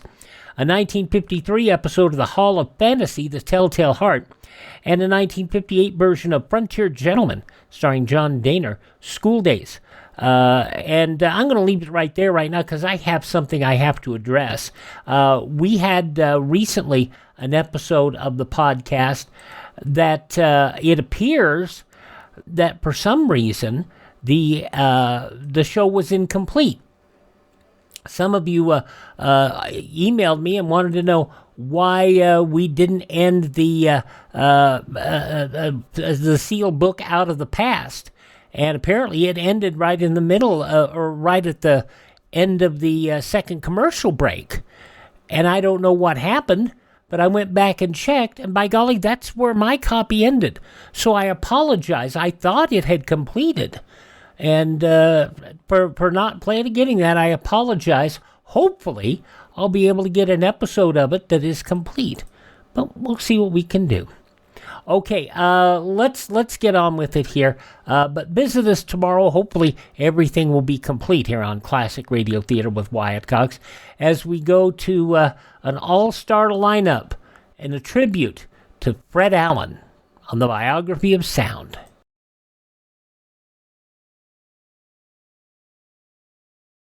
There are two air raid warning signals. A steady blast of 3 to 5 minutes means attack is probable. A wavering tone or series of short blasts means take cover. And the best thing you can do is listen to your radio. Because, your phone will give you information too, but your radio gives you the best advice. It really does.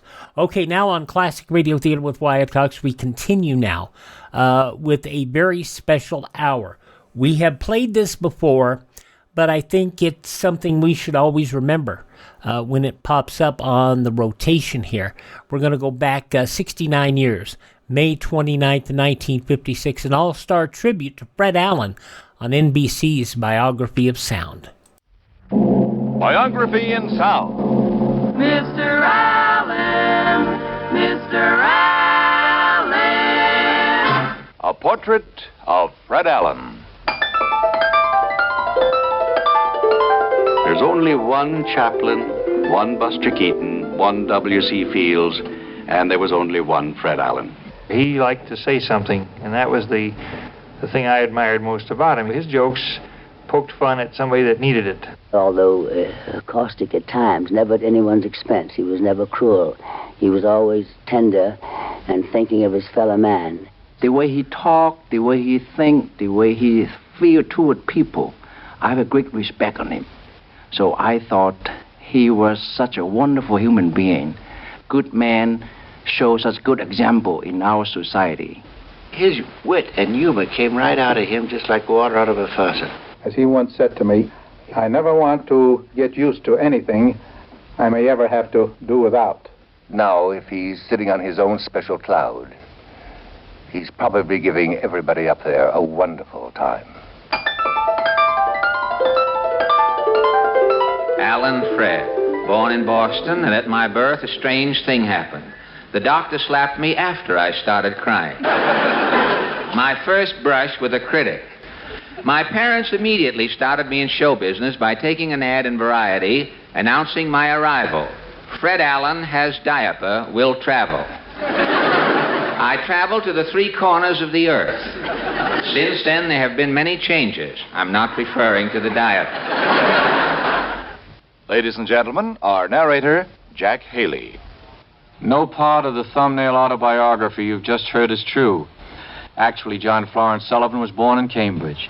His father was a bookbinder in the Boston Public Library, and there, too, Fred found work as a stack boy while still attending public school in Cambridge. The pay wasn't anything to brag about, 25 cents an hour. Most important is the fact that one day in the stacks, Fred found a book on juggling. Fred began to practice juggling with cigar boxes, rubber balls, and oranges, and while still a youngster, was appearing on amateur nights in the local vaudeville houses. Benny Drone, then a professional vaudevillian, recalls Fred as a youngster. He was sort of a pimply-faced kid, very thin, always looked undernourished. I guess he was. He was fatherless and motherless. A couple of maiden aunts raised him. While still in his teens, Fred appeared as an amateur juggler, wherever he could find a stage to work on and an audience to play to. Whenever he could, Fred returned to Boston University to study, but most of the time he was on the road. He was not a good juggler, and once, when someone in the audience heckled him about it, he replied with a spontaneously funny remark that was far more entertaining than his juggling. As time passed, his juggling became merely an excuse for his coming on stage. What kept him there, and what kept the audience with him, was his dry, witty patter. I had a room. It was so small, it had removable doorknobs. If you wanted to bend over in your room, you could take off the doorknob just in case. At Mrs. Brown's, when you took a bath, you had to keep singing. There was no lock on the bathroom door. Billed as the world's worst juggler, Fred played in vaudeville houses all over the country. It was on a booking abroad that Fred met his devoted friend, Uncle Jim Harkins. We were in Australia together in 1915, and he was playing over there one circuit, and I was playing with my wife on another circuit. And that was when he was a kid, struggling. But even in those days, he was so far ahead of us, who had 5, 6, 8, 10 years on him in the comedy department and everything else. He was way ahead of us. And nobody helped Fred Allen but Fred Allen. Don't ever let anybody tell you that they helped him, because that marvelous creative mind of his is what did everything. While he was in Australia, Fred's path crossed with that of his old friend, Doc Rockwell. The people there are very provincial, and they looked on these American actors. We wore different clothes, and they'd run down the streets hoo-hooing and laughing and booing in the theaters.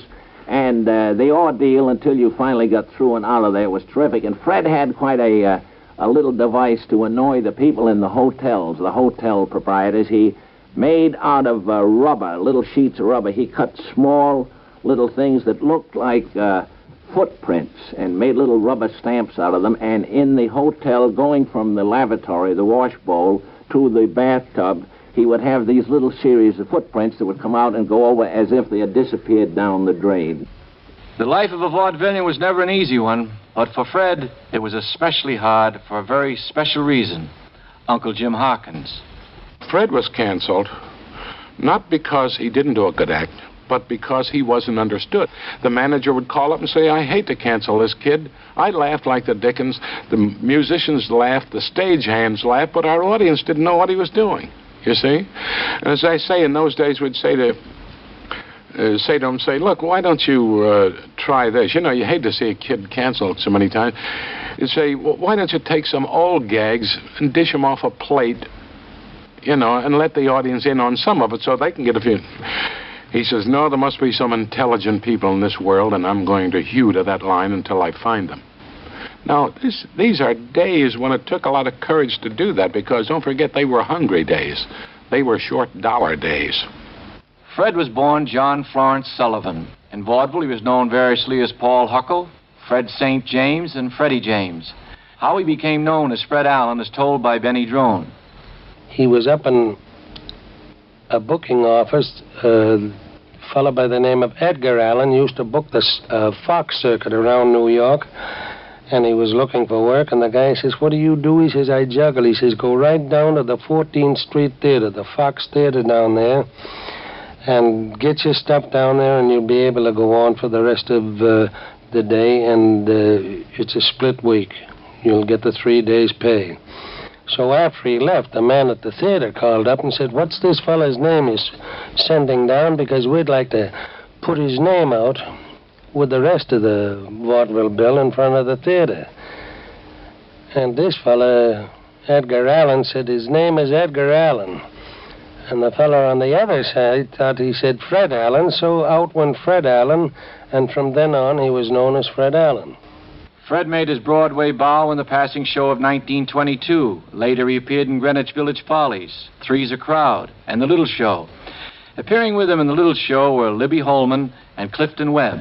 The first time I ever met Fred was on the stage of the Music Box Theater. We were called there for a reading of the various sketches. And from the moment I met him, I realized that this was a very generous, sympathetic, wonderful man. We'd played the show for a year in New York, and Fred became a great, great success. Perhaps one reason for Fred's success is that he was always dedicated to his work. He was an actor of the old school, you know, a comedian with a fine intellect. George Jessel.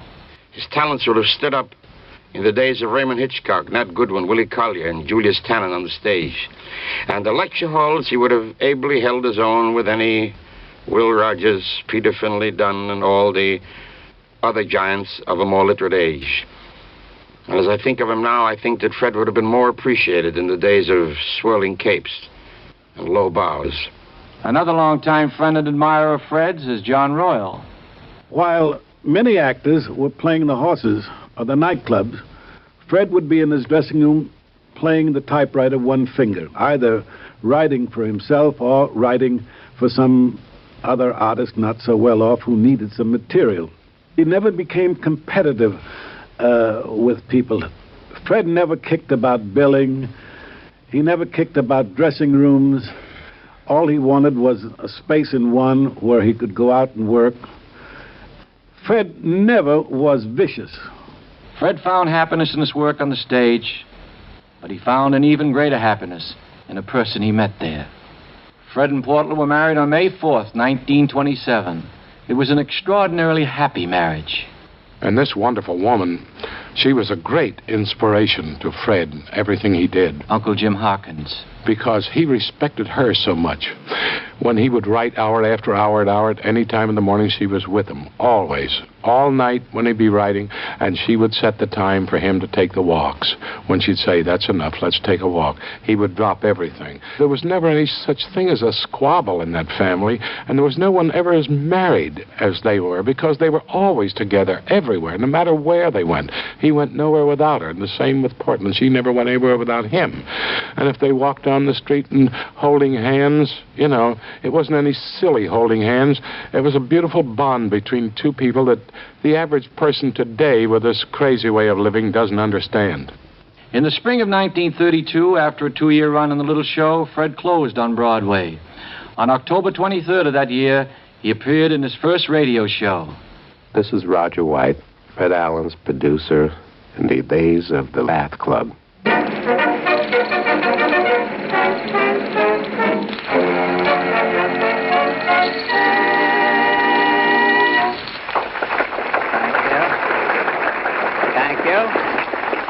Good evening, ladies and gentlemen. Telegram, Mr. Allen. Who is it from, boy? Joe Miller, the old joke man. Yes? He says he can't be here tonight. That's too bad. His telegram's collect. To save you the trouble, I read it on the way up. To save me some more trouble, you can pay for it on the way back. Okay. And now, on with the show. After 6 or 7 weeks, the critics, everybody, who was this Fred Allen? That's what really started him. All the radio critics just wanted to know who Fred Allen was. From there on, he really started to rise. He had nothing else in the world on his mind but show business. Doc Rockwell. He didn't clutter it up with a lot of photography or do-it-yourself stuff or anything like that. He just concentrated on this one thing. I recall he read, say, 13 or 14 newspapers every day. That was part of it. But he concentrated on that one thing, and as a result, his mind was absolutely clear. His programs were called at various times the Salad Bowl Review, the Hour of Smiles. which in 1934 became the popular Town Hall Tonight. Sylvester Weaver, now chairman of the board of NBC, was at that time agency producer of Town Hall Tonight. Mr. Weaver. Fred was doing a very literate, high-class program, even though it was broadly conceived in many ways and had a tremendous audience, which a lot of critics, particularly intellectual critics, now forget. They forget that the Fred Allen Show, the Town Hall Tonight Show, in those days, in the middle 30s, reached, according to our research at the time, about 3 radio homes out of 4 followed the Fred Allen Show. This is as big an audience as anybody could get. Town Hall Tonight!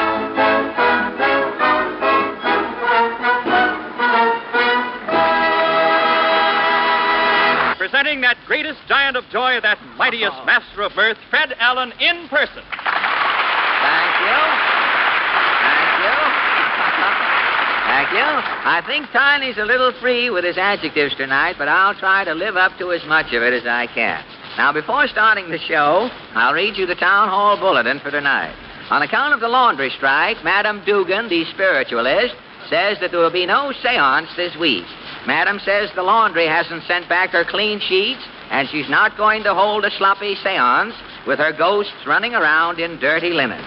The newsreel commentary and the newsreel little vignettes that Fred did were probably the most incisive commentary on the American scene that anyone ever did do in the mass arts. The camera starts, and we bring you the latest news of the week. The Town Hall News sees nothing, shows all. Atlantic City, New Jersey. New Jersey Mosquito Association protests reduction of mosquito extermination fund for 1935. Town Hall News sees summer business jeopardized by mosquitoes. Mrs. Belladonna, committee sister, aroused. I was chairman of the committee last year, but when the mosquitoes got through with me, I couldn't use my chair all summer. The next mosquito stings me, I'm going to sting him right back. In the same place, if possible. Now to Herman Woke in London. I was one of his assistant scriptwriters on Town Hall Tonight. Of course, Fred was by far the best writer of the lot on the show, and I think I can say, and nobody would argue this statement, that Fred was the best writer that radio ever had. He was an original humorist of the first quality, and the purpose of having youngsters like myself around was simply to eke out the sheer volume of the material. Toward the end of each Town Hall Tonight show, Fred would feature some amateurs. It didn't matter much what their talent was. What made it so wonderful was Fred's ad-lib interviews with these people. It was one of these amateurs who was the cause of one of the classic feuds of show business. Fred had a boy violinist on the show. He was 10 years old. And he played the B. And when he got through with the number, he said to him, he asked this boy, he said, how old are you? And the boy says, 10. He says, 10 years old, and you played the B so well. He says, Jack Benny ought to be ashamed of himself. And that's all he said. And he probably said that knowing that I was listening to his show just to make me laugh. So on the next show, on my show, at the very tag of the show, the thing we call the tag, I said to Mary, and this was merely to make Fred laugh. I said, Mary, take this. I'm going to dictate a message to Fred Allen. I want you to mail it for me. Say, Dear Fred, when I was 10 years old, I could play the B, too. Well, the next week, Fred had some stooges on who were supposed to have known me in Waukegan, Illinois, to prove that I couldn't play the B when I was 10 years old. The following week on my show, I brought people on from Waukegan who said I could play the B when I was 10 years old. And before we knew it, we were into the darndest feud you have ever seen, which was very funny. And the strange part of it is, I can safely say from 6 to 8 months with this feud, before we even called each other on the phone about it. Jack, don't get excited. Look, if you're cheap, you're cheap. That's the way I look at it. Some people save asparagus ends. It's a hobby. My hobby is not spending. I hate to get these big laughs on your program. Probably the most satisfying event to Fred in the whole wonderful feud was the night he stole Benny's breeches. Now, wait a minute. An expert operating the Hoffman pressing machine will press your trousers. Now, wait! Take as fast as you can, boys.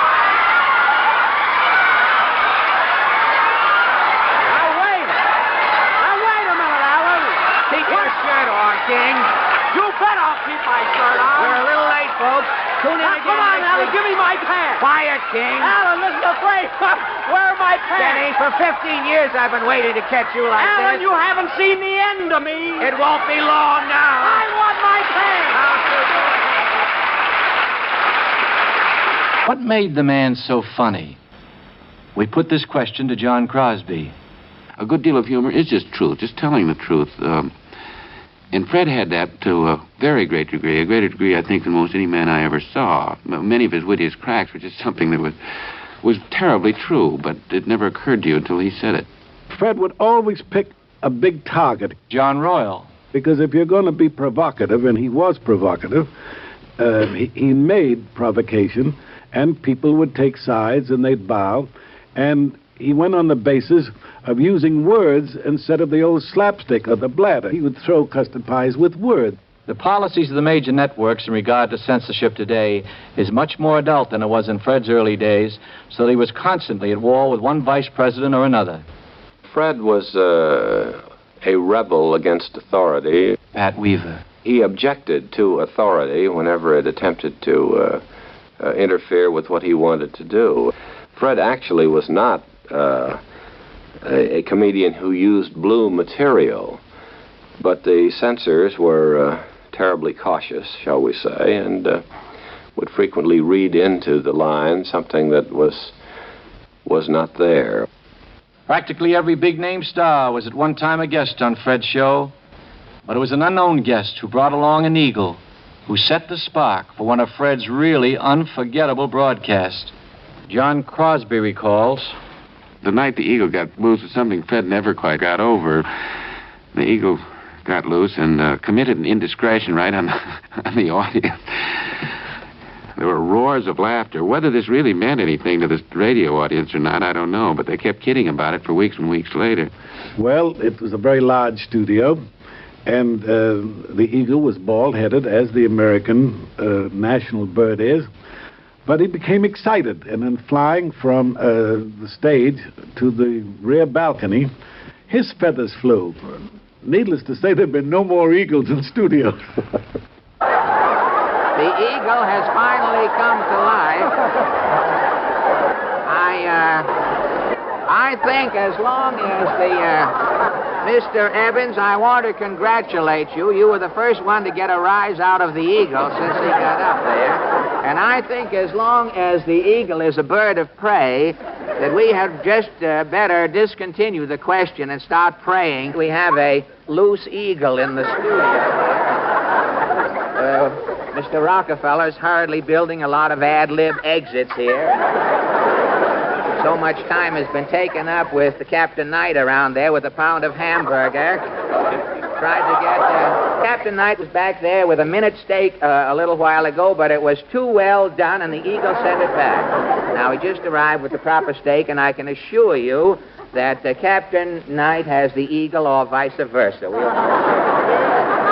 Show business made Fred Allen a rich man, but he remained, throughout his life, a man of simple taste and modest habit.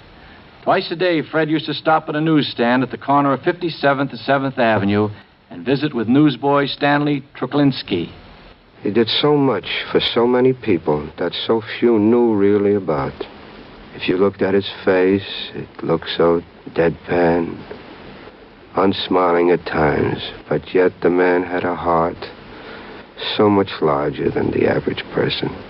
Probably the greatest pleasure his financial independence brought him was it enabled him to help other people.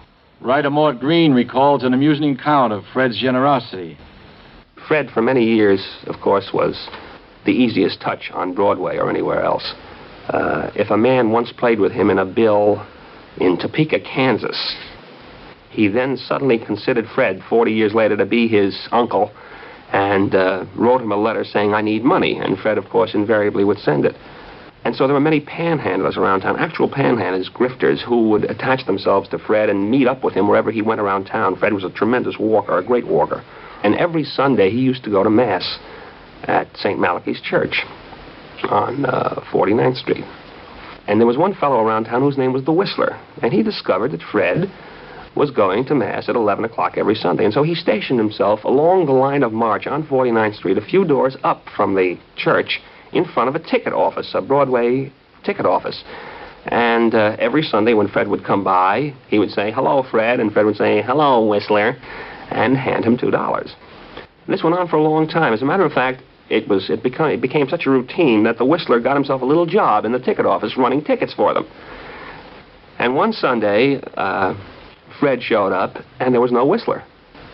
And he looked into the ticket office, and one of the men from the ticket office came running out and said, "Fred, oh, Mr. Allen." He said, "Yes." He says, "Where's the Whistler?"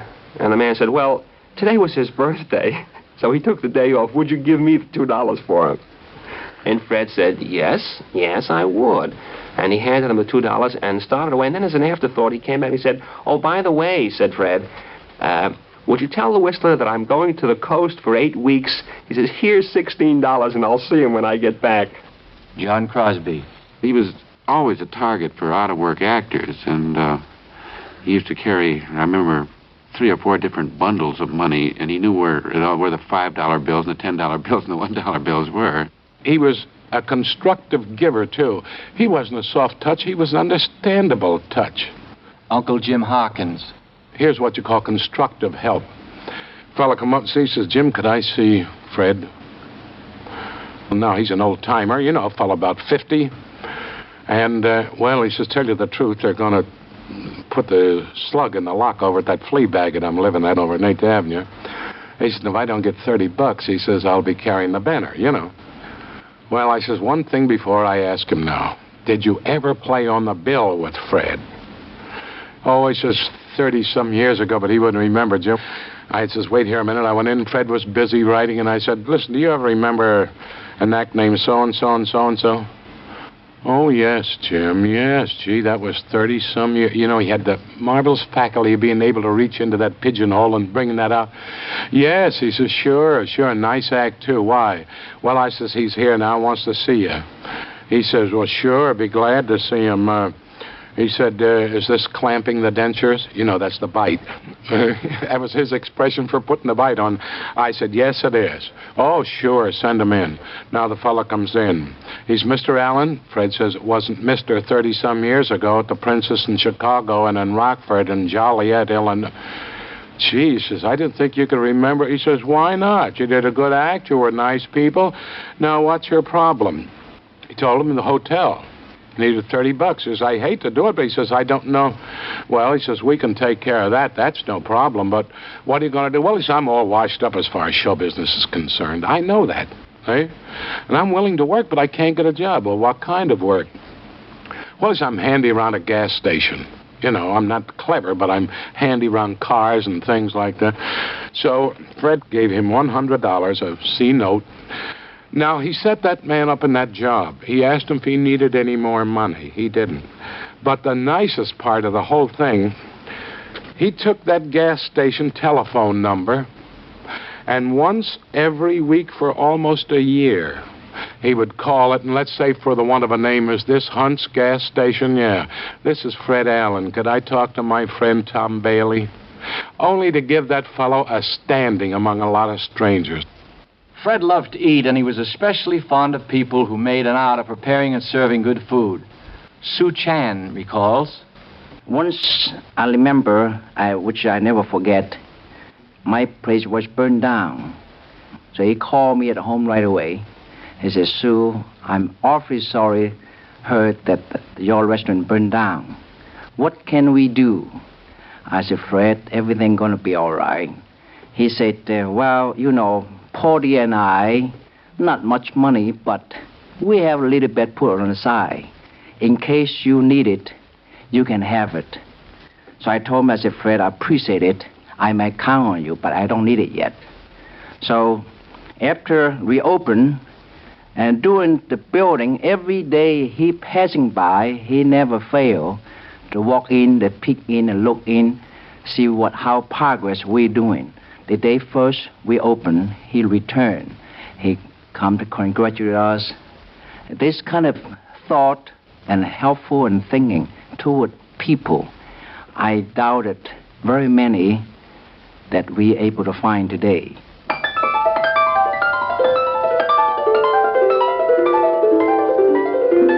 Biography in Sound will continue, transcribed after a brief pause for station identification.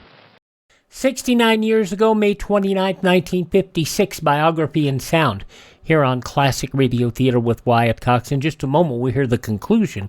But while you're listening to these messages, stop by classicradio.stream and learn about how you can support the podcast. classicradio.stream. More of the portrait of Fred Allen in a moment.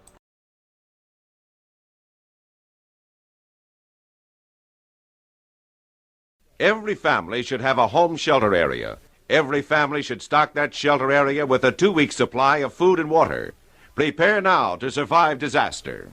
Food and water, always something you should have in time of emergency. Now the conclusion of Biography in Sound and the portrait of Fred Allen from 69 years ago, May 29th, 1956.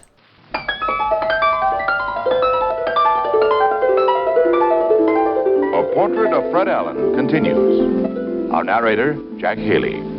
Fred once said if he could choose some other profession, he would have become a writer. But he was a writer. A good one, as Harry Von Zell points out. His ability to so delicately exaggerate and satirize commonplace characters everyone knows or has known resulted in many lasting creations. One could not forget such people as the leather-lunged, flagrant political orator of the South, Senator Claghorn. They heard this character that later he named Senator Claghorn, which of course made him famous more than anything else. The fact that Fred named him and wrote the material for him. Kenny Delmar, sometimes better known as Senator Claghorn. Fred Allen spent a great deal of time over each character portrayal or delineation in the writing of it. And when it came time to be done on the air, he never once gave the slightest kind of reading to follow. He felt that you were hired for the job, and he had confidence enough in you and in your interpretation that he never, as many directors will do, give you a different angle or a different idea or a different perception of what he meant. He expected you to know, and whether he was dissatisfied or not, you were never aware of it.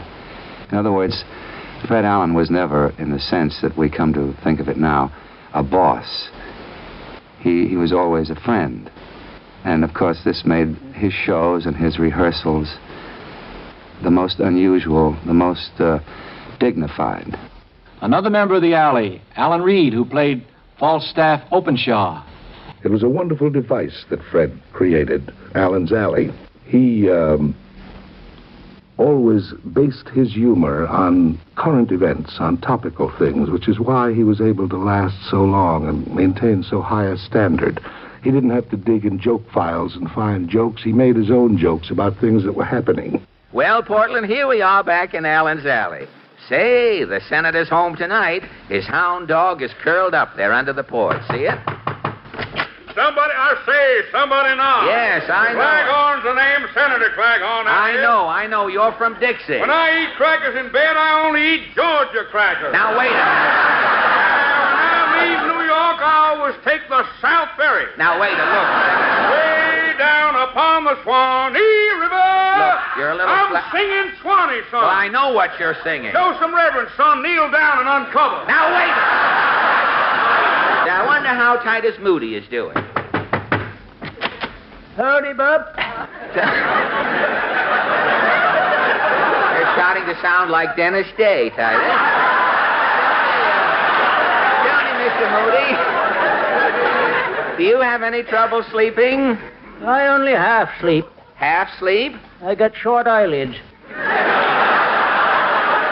Well, are you the only one awake on the farm? My cow had insomnia. Your cow didn't sleep at all? The bags under her eyes were so big, I didn't know which end to milk. You were confused, eh? Yeah. First time I milked the wrong end and got 2 buckets full of homogenized tears. Let's try this next door here. No? Oh, Mrs. Nussbaum. You are expecting maybe Hoagie Carbuncle.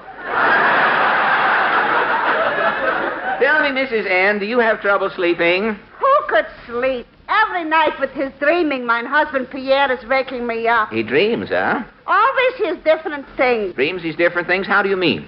One night, Pierre is dreaming he is the lone stranger. Yeah? All night long, he is yelling, Hi-ho, Silver. Hi-ho, Silver, huh? Upstairs is living a Mr. Silver. Yeah? All night, he is yelling back, Hi-ho, Nussbaum.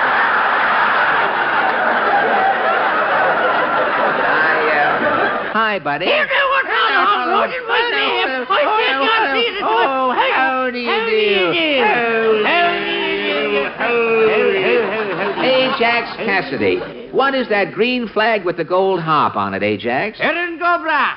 You mean you're celebrating?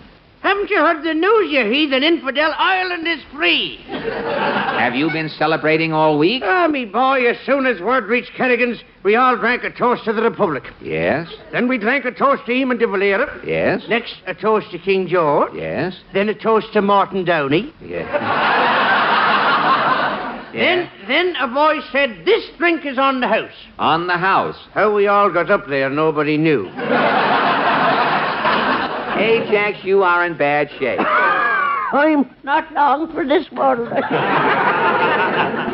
Fred by now was at the top of his profession. He could have chosen his friends from among the famous, the brilliant, the great people of our times. More often he chose his friends for their own personal worth, as restaurateur Max Asnus recalls. There are some people, when they get on the top, they get so dizzy, and they look on people when they are not as successful as they are, and they look down on them.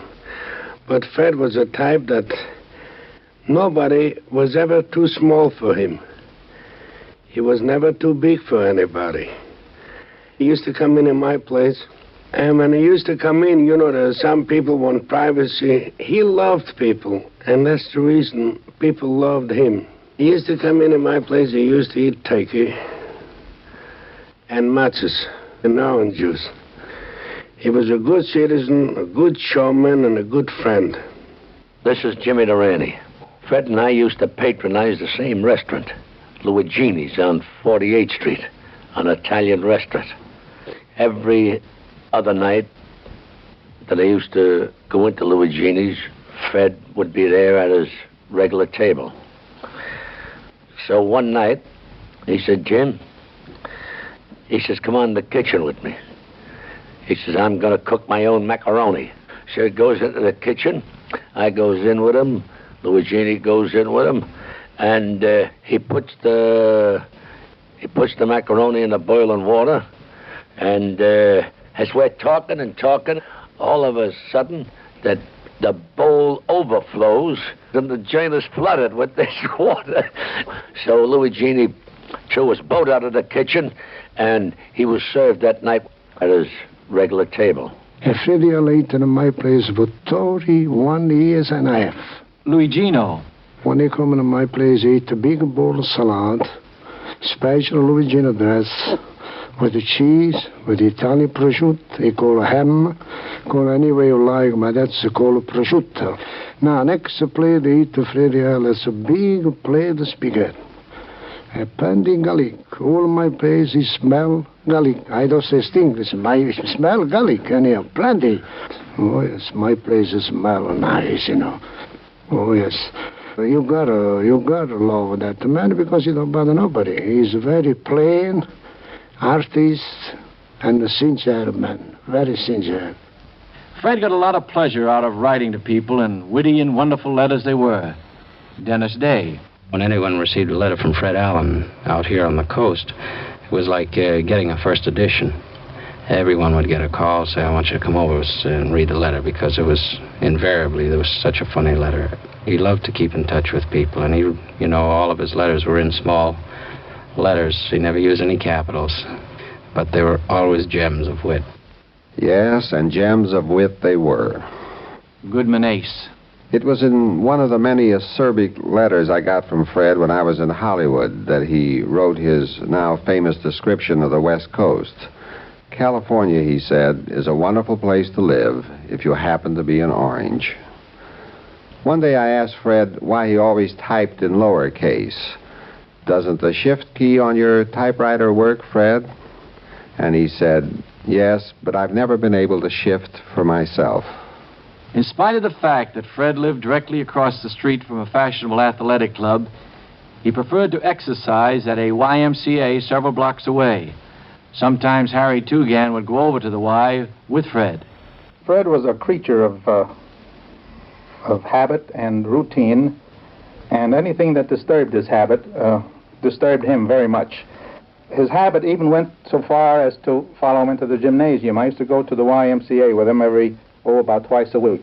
Fred would be in working with a medicine ball, and he always threw the medicine ball exactly 100 times to this fellow who was working with him, and then boxed exactly 3 rounds, and then played 2 games of doubles in handball.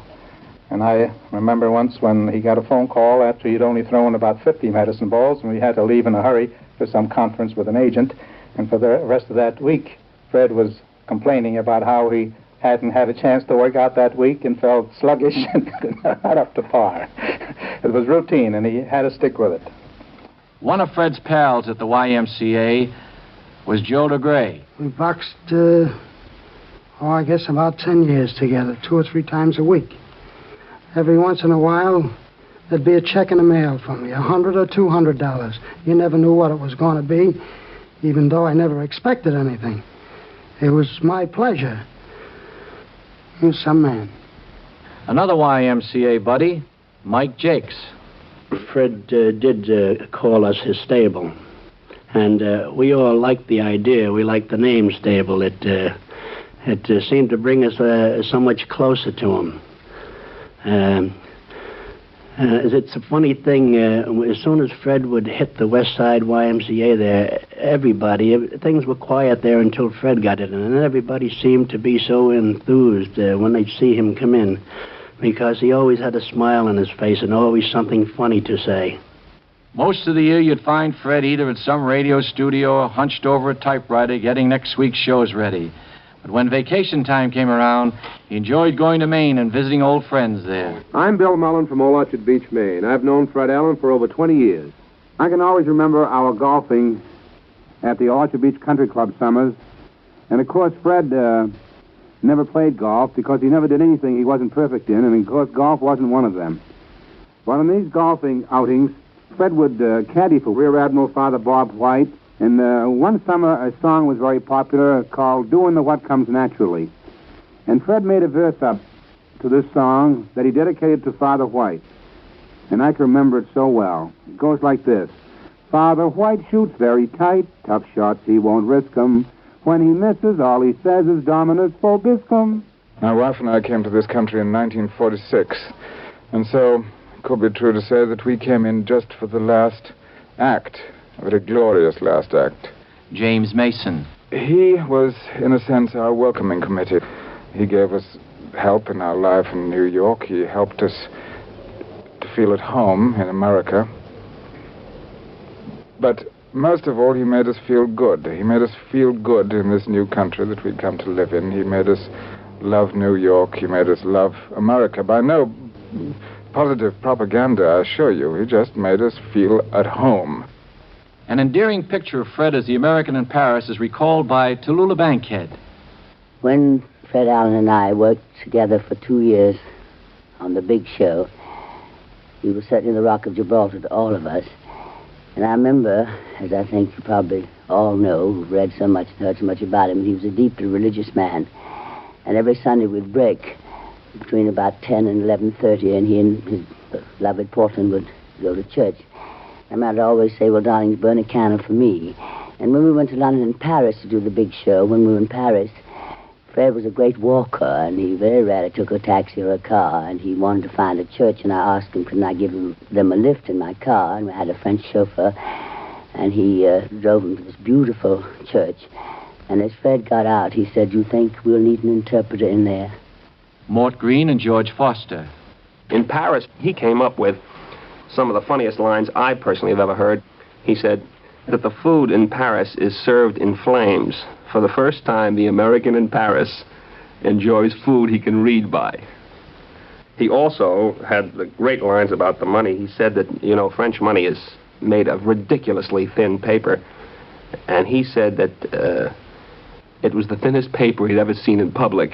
He also had lines like, French money is Kleenex with murals.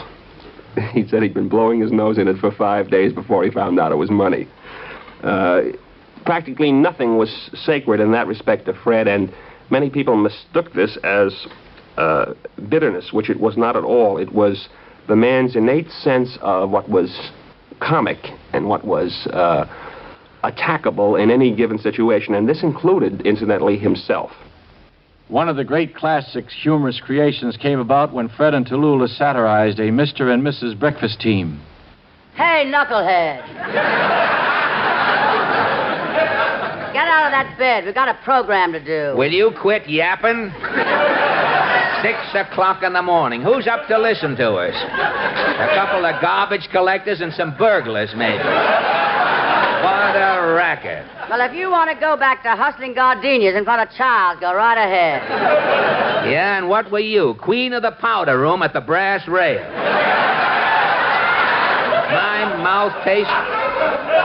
My mouth tastes like a sandhog just pulled his foot out of it. Kid, I'm sleepy. Well, why don't you stay home some night and try sleeping? Sleeping on that Pasternak Pussy Willow mattress? Pussy Willow. It's stuffed with cat hair. Every time I lie down on that cat hair, my back arches. Don't stop beefing. Here's your coffee. Well, it's about time. What are you trying to do? Poison me? It's that Maquista's Vita Fresh coffee. It won't kill you. It won't, eh? Why do you think the government makes them put that skull and crossbones on the can? Look at that. I spilled some on my vest. Oh, you're such a slob. Yeah. I'll get that bottle of little panther spot remover. You're not putting any of that atom juice on me. In 1955, Fred was awarded the Radio Pioneer's Citation for bringing to radio and television the finest traditions of the American stage for over 25 years. Fred Allen created characters of enduring and endearing quality. Who can forget his one long pan detective skit? Greetings and shalom alaikum, kiddies. Detective One Long Pan, Oriental Sam Spade on job. All right, Louis, drop the gun. Long pan catching everyone. All right, Louis, drop the gun. Ho-ho, long pan, an exceptional voice tonight. Maybe catch some fan letter from Jackie Eigen. China, clicky people. Duck soup for one long pan. You ling, Mr. Buffington? Chong. Long pan. Ding ho. Oh, ding ho. Sing wu fu, sing tong. Oh, hui fang ling lung mu gai pan. Mu gu gai pan. Oh, ding wu fu. Hula ma, hula ma, hula ma, hula ma. Chong, long pan go to school together. Hong Kong, you class of 28. To the table down at Lum Fong.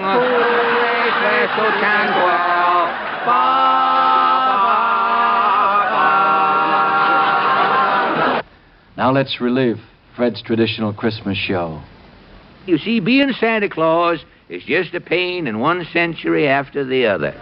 I'm giving the world back to Rand and McNally. I'm through. Oh, please don't say that, Santa. Have pity on us kids. We'll have no toys. No, Santa ain't a-moving, son. This is one Christmas I'm going to enjoy in peace. Please, Santa Claus.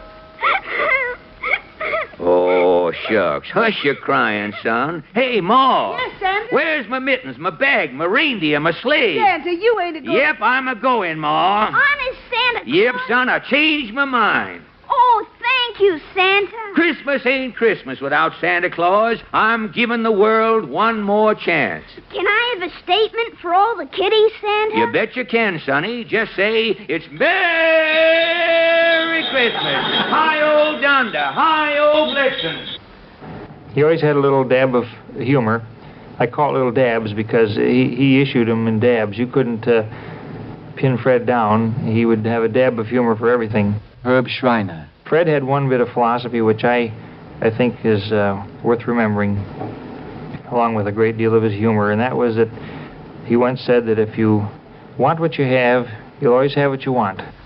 In his last letter to Doc Rockwell, he wrote, Doc, he says, I can't eat salt, I can't eat sugar, I can't have any meat, I can't lie on the sand, I can't go in the water.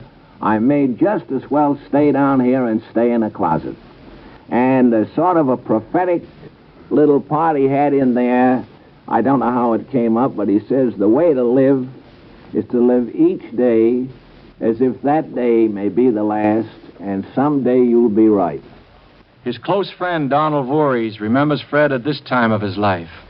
Each year, Fred dreaded more the chore of this weekly radio program that he had to do, and toward the end of the season, he'd be really quite beat.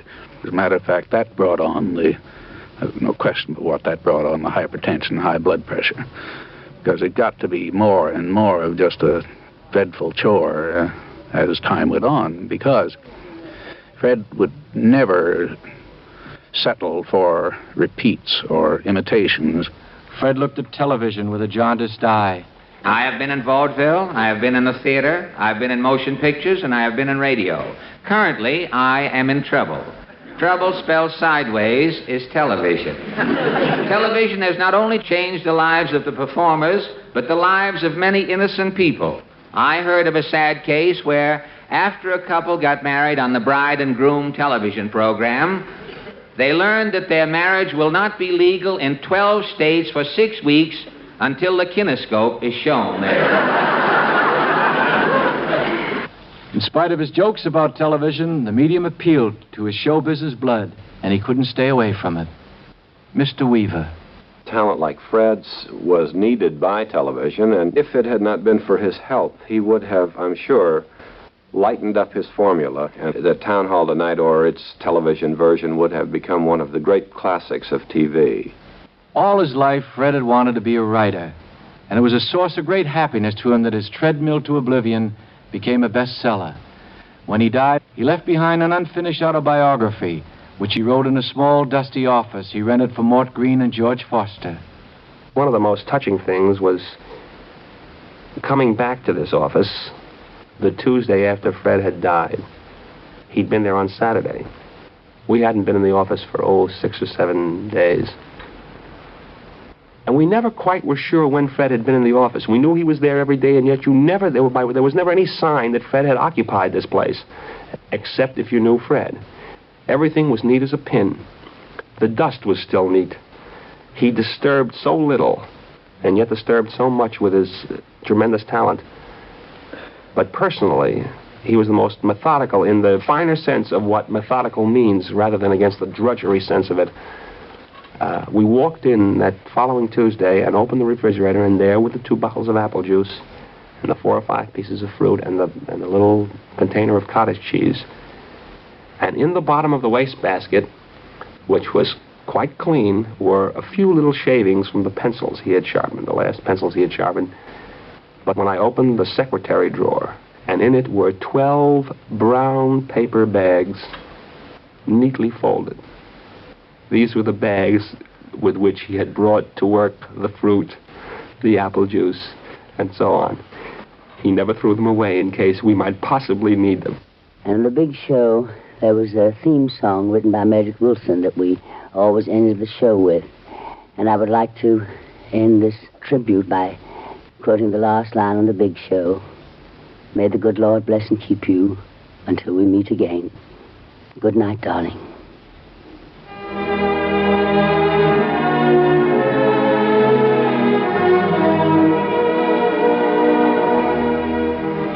Ladies and gentlemen, His Eminence Francis Cardinal Spellman, Archbishop of New York. What I always admired about Fred Allen was the same quality that Will Rogers possessed as a great interpreter of American life. The quality was essential and unassuming charity. He loved and served his God and country well. He was kind and helpful to his neighbor, and his neighbor was every human being. He was ever ready in his help to those in need, and was especially loyal and generous to those of his own profession. His humor, universal and popular as it was, never was offensive. Fred was a truly religious man. He frequented the famed Actors Church, St. Malachy's, close to the glittering lights of Broadway. And in the midst of those lights, he lived his life publicly, but also quietly, as he humbly practiced his faith. Fred Allen loved life and lived it well, but was conscious that earthly life is a preparation for life eternal. He made his diagnosis of life and his prognosis of afterlife in the language of the theater. This is only the prologue here. The big show is up above.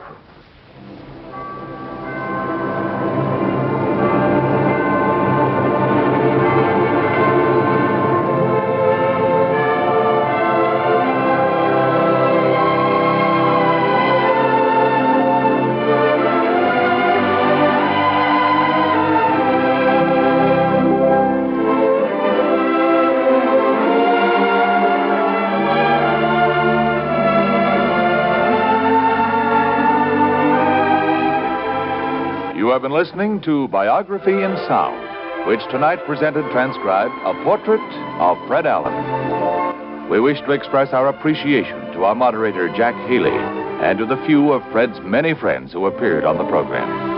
On the NBC staff, our thanks go to Earl Hamner, writer, Robert Wogan, director, and to the many who helped in its preparation.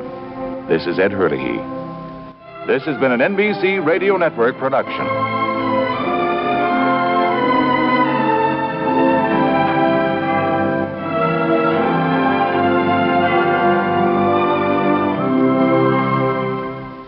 An Armed Forces recording of that program, originally broadcast 69 years ago today, May 29, 1956.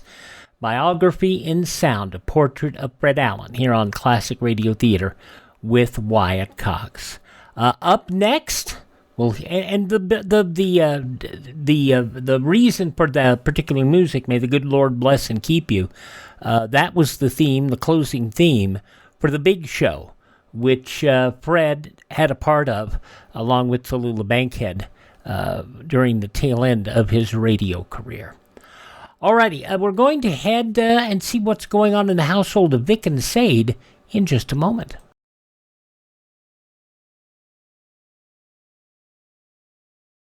In time of disaster, natural or nuclear, medical aid may not be available. That's why one member of each family should take a Red Cross first aid or home nursing course now.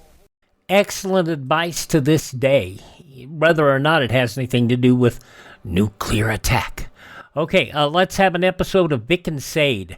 We haven't heard much of them for a while. This goes back 85 years to May 29th, 1940. Let's head to the little house up the next block. Well, sir, it's about 7:30 o'clock as we enter the small house halfway up in the next block now.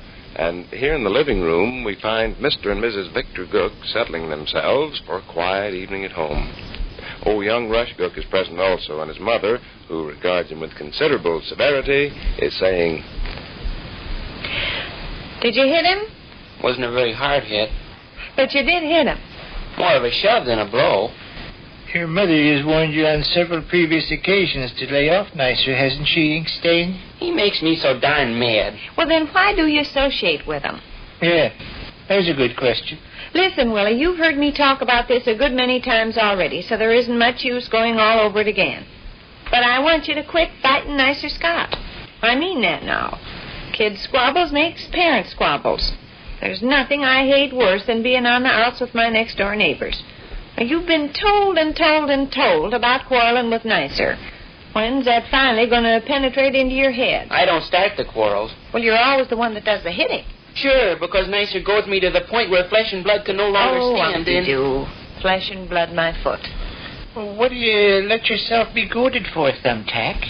Nicer knows he can get your goat. He teases you for fun. The thing to do is to laugh at him. The other day you were all upset because Mildred Tisdall teased you. Holy smoke, you're not any infant. No, and as far as that goes, you tease kids yourself when you get a chance. Who? Yesterday afternoon, out in the backyard, I heard you picking on Leroy Snow. joshing him about having a girl. Kept it up for a long time. I had my pantry window open and heard every word. Leroy didn't get mad and want to fight. He was good-natured as could be. That's altogether different, Ma. Why? Because it is. Sure, I was joshing Leroy, but I was only doing it for amusement. And Nicer joshes you for amusement. He joshes me for his own amusement. When I josh Leroy, I do it for my amusement and his amusement, too. We both enjoy ourselves. But when Nicer joshes me, he does it... maliciously. Exactly, Gov. He does it maliciously. He knows he can make me squirm with rage, so he goads me and goads me and goads me till human flesh Well, what do and you blood... associate with him for? How can I avoid associating with him? Son of a gun lives right next door. Oh, fiddle. You got other friends. There's Heine Call across the street. Leland Richards around the corner. Bluetooth Johnson only 3 blocks away. You wouldn't have to spend 5 seconds in Nicer's company. Yeah? Well, listen to what happened this evening. I don't care what happened this evening. You've been told to leave Nicer alone, and you haven't done it. Well, the next time you Been hit told that to boy, leave Nicer alone. What a mockery. Criminy sakes, why don't he leave me alone? I'm tired talking about it, Rush. God, will you listen to what happened this evening? I only charge a small fee for listening. Shall we say $1.25? I want to just show you how these fights ain't my fault. Tonight after supper, I went outdoors and sat on the back porch steps. I had needle and thread and was busy sewing up a rip in my first baseman's glove. I was on my own premises. I was bothering nobody. I was minding my own business. Well, pretty soon, who should stroll over but Nicer Scott? Well, you might have known in advance there'd be a quarrel and come in the house. Man, that is ridiculous. All right, it's ridiculous. But I'm saying this one more time, and I mean it. The next time Civilization can have sunk so low that a common, ordinary American citizen has to leave his own back porch steps simply because some baboon like Nicer Scott comes along. I've said all I have to say on the subject. Will you listen to the rest, Cub? Shoot. Nicer seated himself on the bottom step, and we chatted a few minutes. That's the way these fights always start. We chat along like axle grease and peach butter for a while. Everything is easy and comfortable. And pretty soon, that egg-headed ox drops a bombshell. Hey. Comes out with something human flesh cannot stand. What did you come out with tonight? Well, we were discussing baseball. I passed the remark I read in the paper where some big league team had 3 players from Cuba on it. I read in the paper where some big league teams got 3 players from Cuba on it, Nicer, I says. Well, very casual and pleasant, he says, that's very interesting. It's especially interesting to me. Why, I says. And I knew at that very moment he was getting ready to let loose with something. Why, I says. Because, he says, I happen to have quite a bit of Cuban blood in my veins myself. Oh, sure. I happen to have quite a bit of Cuban blood in my veins myself. So just on account of a little measly nothing like that, you up and pasted them, huh? No, I laughed. Ha, Nicer. Okay, Nicer, I says. No, that's a fact, he says. I've not only got considerable Cuban blood in my veins, but I also got considerable Eskimo blood in my veins. Oh, Lance. Preposterous, huh? So preposterous, I should think you'd be ashamed to let yourself get upset over Wait now, that. man. I want you to understand just how the conversation proceeded. Okay, Nicer, I says. You're part Eskimo and you're part Cuban. I suggest we change the subject. Well said. Sure. I appreciated he was out to get my goat, and I was trying to head him off. Okay, Nicer, I says. You're part Eskimo and you're part Cuban. That's peachy. I suggest we change the subject. But he won't change the subject. Keeps on with it. You know how much Cuban blood I got in my veins, he says? No, I says. 3 gallons, he says. Okay, I says. But I'm already beginning to bite my lip. You know how much Eskimo blood I got in my veins, he says? I got 1.5 quarts Eskimo blood in my veins. You take Scotch-Irish blood, though. I got 6 gallons of Scotch-Irish blood in my veins. Also, I got a pint of French blood in my veins and 2 teacups full of Greek blood in my veins. Oh, my. Well, I've stood about all I can stand, so I blurted out, there ain't that much blood in a human body, I says. There's that much human blood in my body, he says. And then we argue hot and heavy. Till finally you smash him in the nose, huh? Till finally I smash him in the nose. Well, all I got to say is... We dropped the subject of human blood and got on the subject of human hair. Gov. Nicer Scott made the statement this evening. He knows how many hairs there are on his head. Really? How many you got? 1,206. Hi, People have got millions of hairs on their head. Well, maybe not millions. Well, maybe not millions. Hundreds of thousands, though, anyway. 1,206. Well, that's ridiculous. Why, guys like the Brickmush man that are almost bald have got more than that. Well, it seems to me you're... Anyway, how could anybody count them? Be impossible. When Nicer sat out there in the bottom back porch step and made that statement just as cool and comfortable as a horse. Well, you writhed with fury. Well, I writhed with fury. He went on to give me that old stuff about how he's never looked at himself in the looking glass. He's worked me up to horrible rages with that one before. Went on to give me the old stuff about he's got 87 pairs of pants in a cold storage vault in Burlington, Iowa. It's familiar, baby. I'll say. Huh? Maybe he has got 87 pairs of pants in cold storage in Burlington. Do you think he has? No. All right, then. He said he could eat 2 whole watermelons by himself. Said he'd done it. He said he used to chin himself 35 times but sprained a ligament and had to quit. He said he once owned a live Mohawk Indian and kept him in a cage. He said on one occasion he slept 26 hours at a stretch. Who, the Indian? No, nicer. He says, one time back in Burlington, I went to bed at 9 o'clock one night and never got up for 26 hours. What'd you do for food and drink, I says. Never done nothing, he says. I went without food and drink. Human body couldn't do it, I says. My human body can do it, he says. Begin to get the idea now how I get whipped up into an uncontrollable fury? I get the idea, but I hardly sympathize with it. I give the guy warning. Like tonight. Nicer, I says. I've come to the end of my rope. The next crack you make, I'm going to paste you one upside the snoot. He made a crack? He made a crack. What was it? Back in Burlington, Iowa, I used to be able to stick out my tongue and touch my ear. Well, that's just a joke. It is not a joke. Sure, it's a joke. You're supposed to walk up to somebody and say you bet you can stick out your tongue and touch your ear. And they'll say you're crazy. Then you stick out your tongue and touch your ear with your finger. I'm very familiar with the joke, man. In fact, I pulled it on thousands of human beings during the course of my career. But Nicer never meant it as a joke. Back in Burlington, he says, I used to be able to stick out my tongue and touch my ear with it. I rose to my feet. Okay, Nicer, I says, you asked for it. And then you hauled off? And then I hauled off.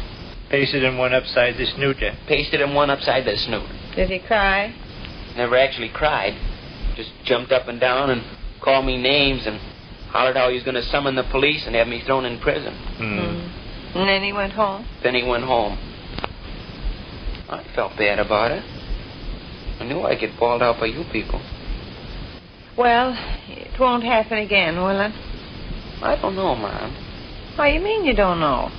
After all, I'm only flesh and blood. Well, look, Willie, try not to let it happen again. Okay, I'll try. Sure. I'll try my darndest. You're a pretty good boy. How about a hand or two of rummy, peanut butter? Fine, fine. Fish the cards out of the library table drawer. Which concludes another brief interlude at the small house halfway up the next block. As heard on NBC at 2:45 Eastern Time on a Wednesday. That was May 29th, 1940. Vic and Sade here on Classic Radio Theater with Wyatt Cox. Let's see, earlier on, you had, well, let's see. Let's look at the other shows. You had Mary Marlin at 2 o'clock. Let's make that a little larger. Also, Ma Perkins then at 2:15. Pepper Young's Family at 2:30. Vic and Sade at 2:45. And then Backstage Wife at 3. Stella Dallas at 3:30. Lorenzo Jones at 3:30. And Widow Brown at 3:45. And then Girl Alone at 4. And Life Can Be Beautiful at 4:15.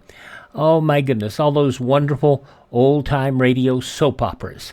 And, some of them were soapier than others, but what can I say?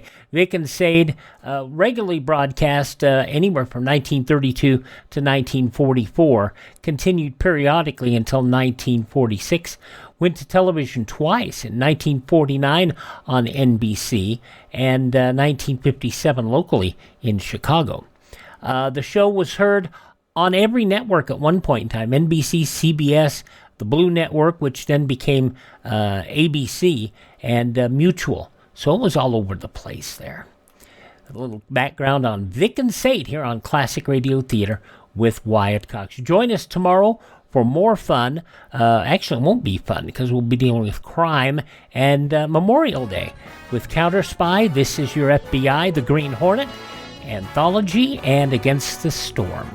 That's all coming up tomorrow. Thanks for being with us here on this Thursday on Classic Radio Theater. I'm Wyatt Cox.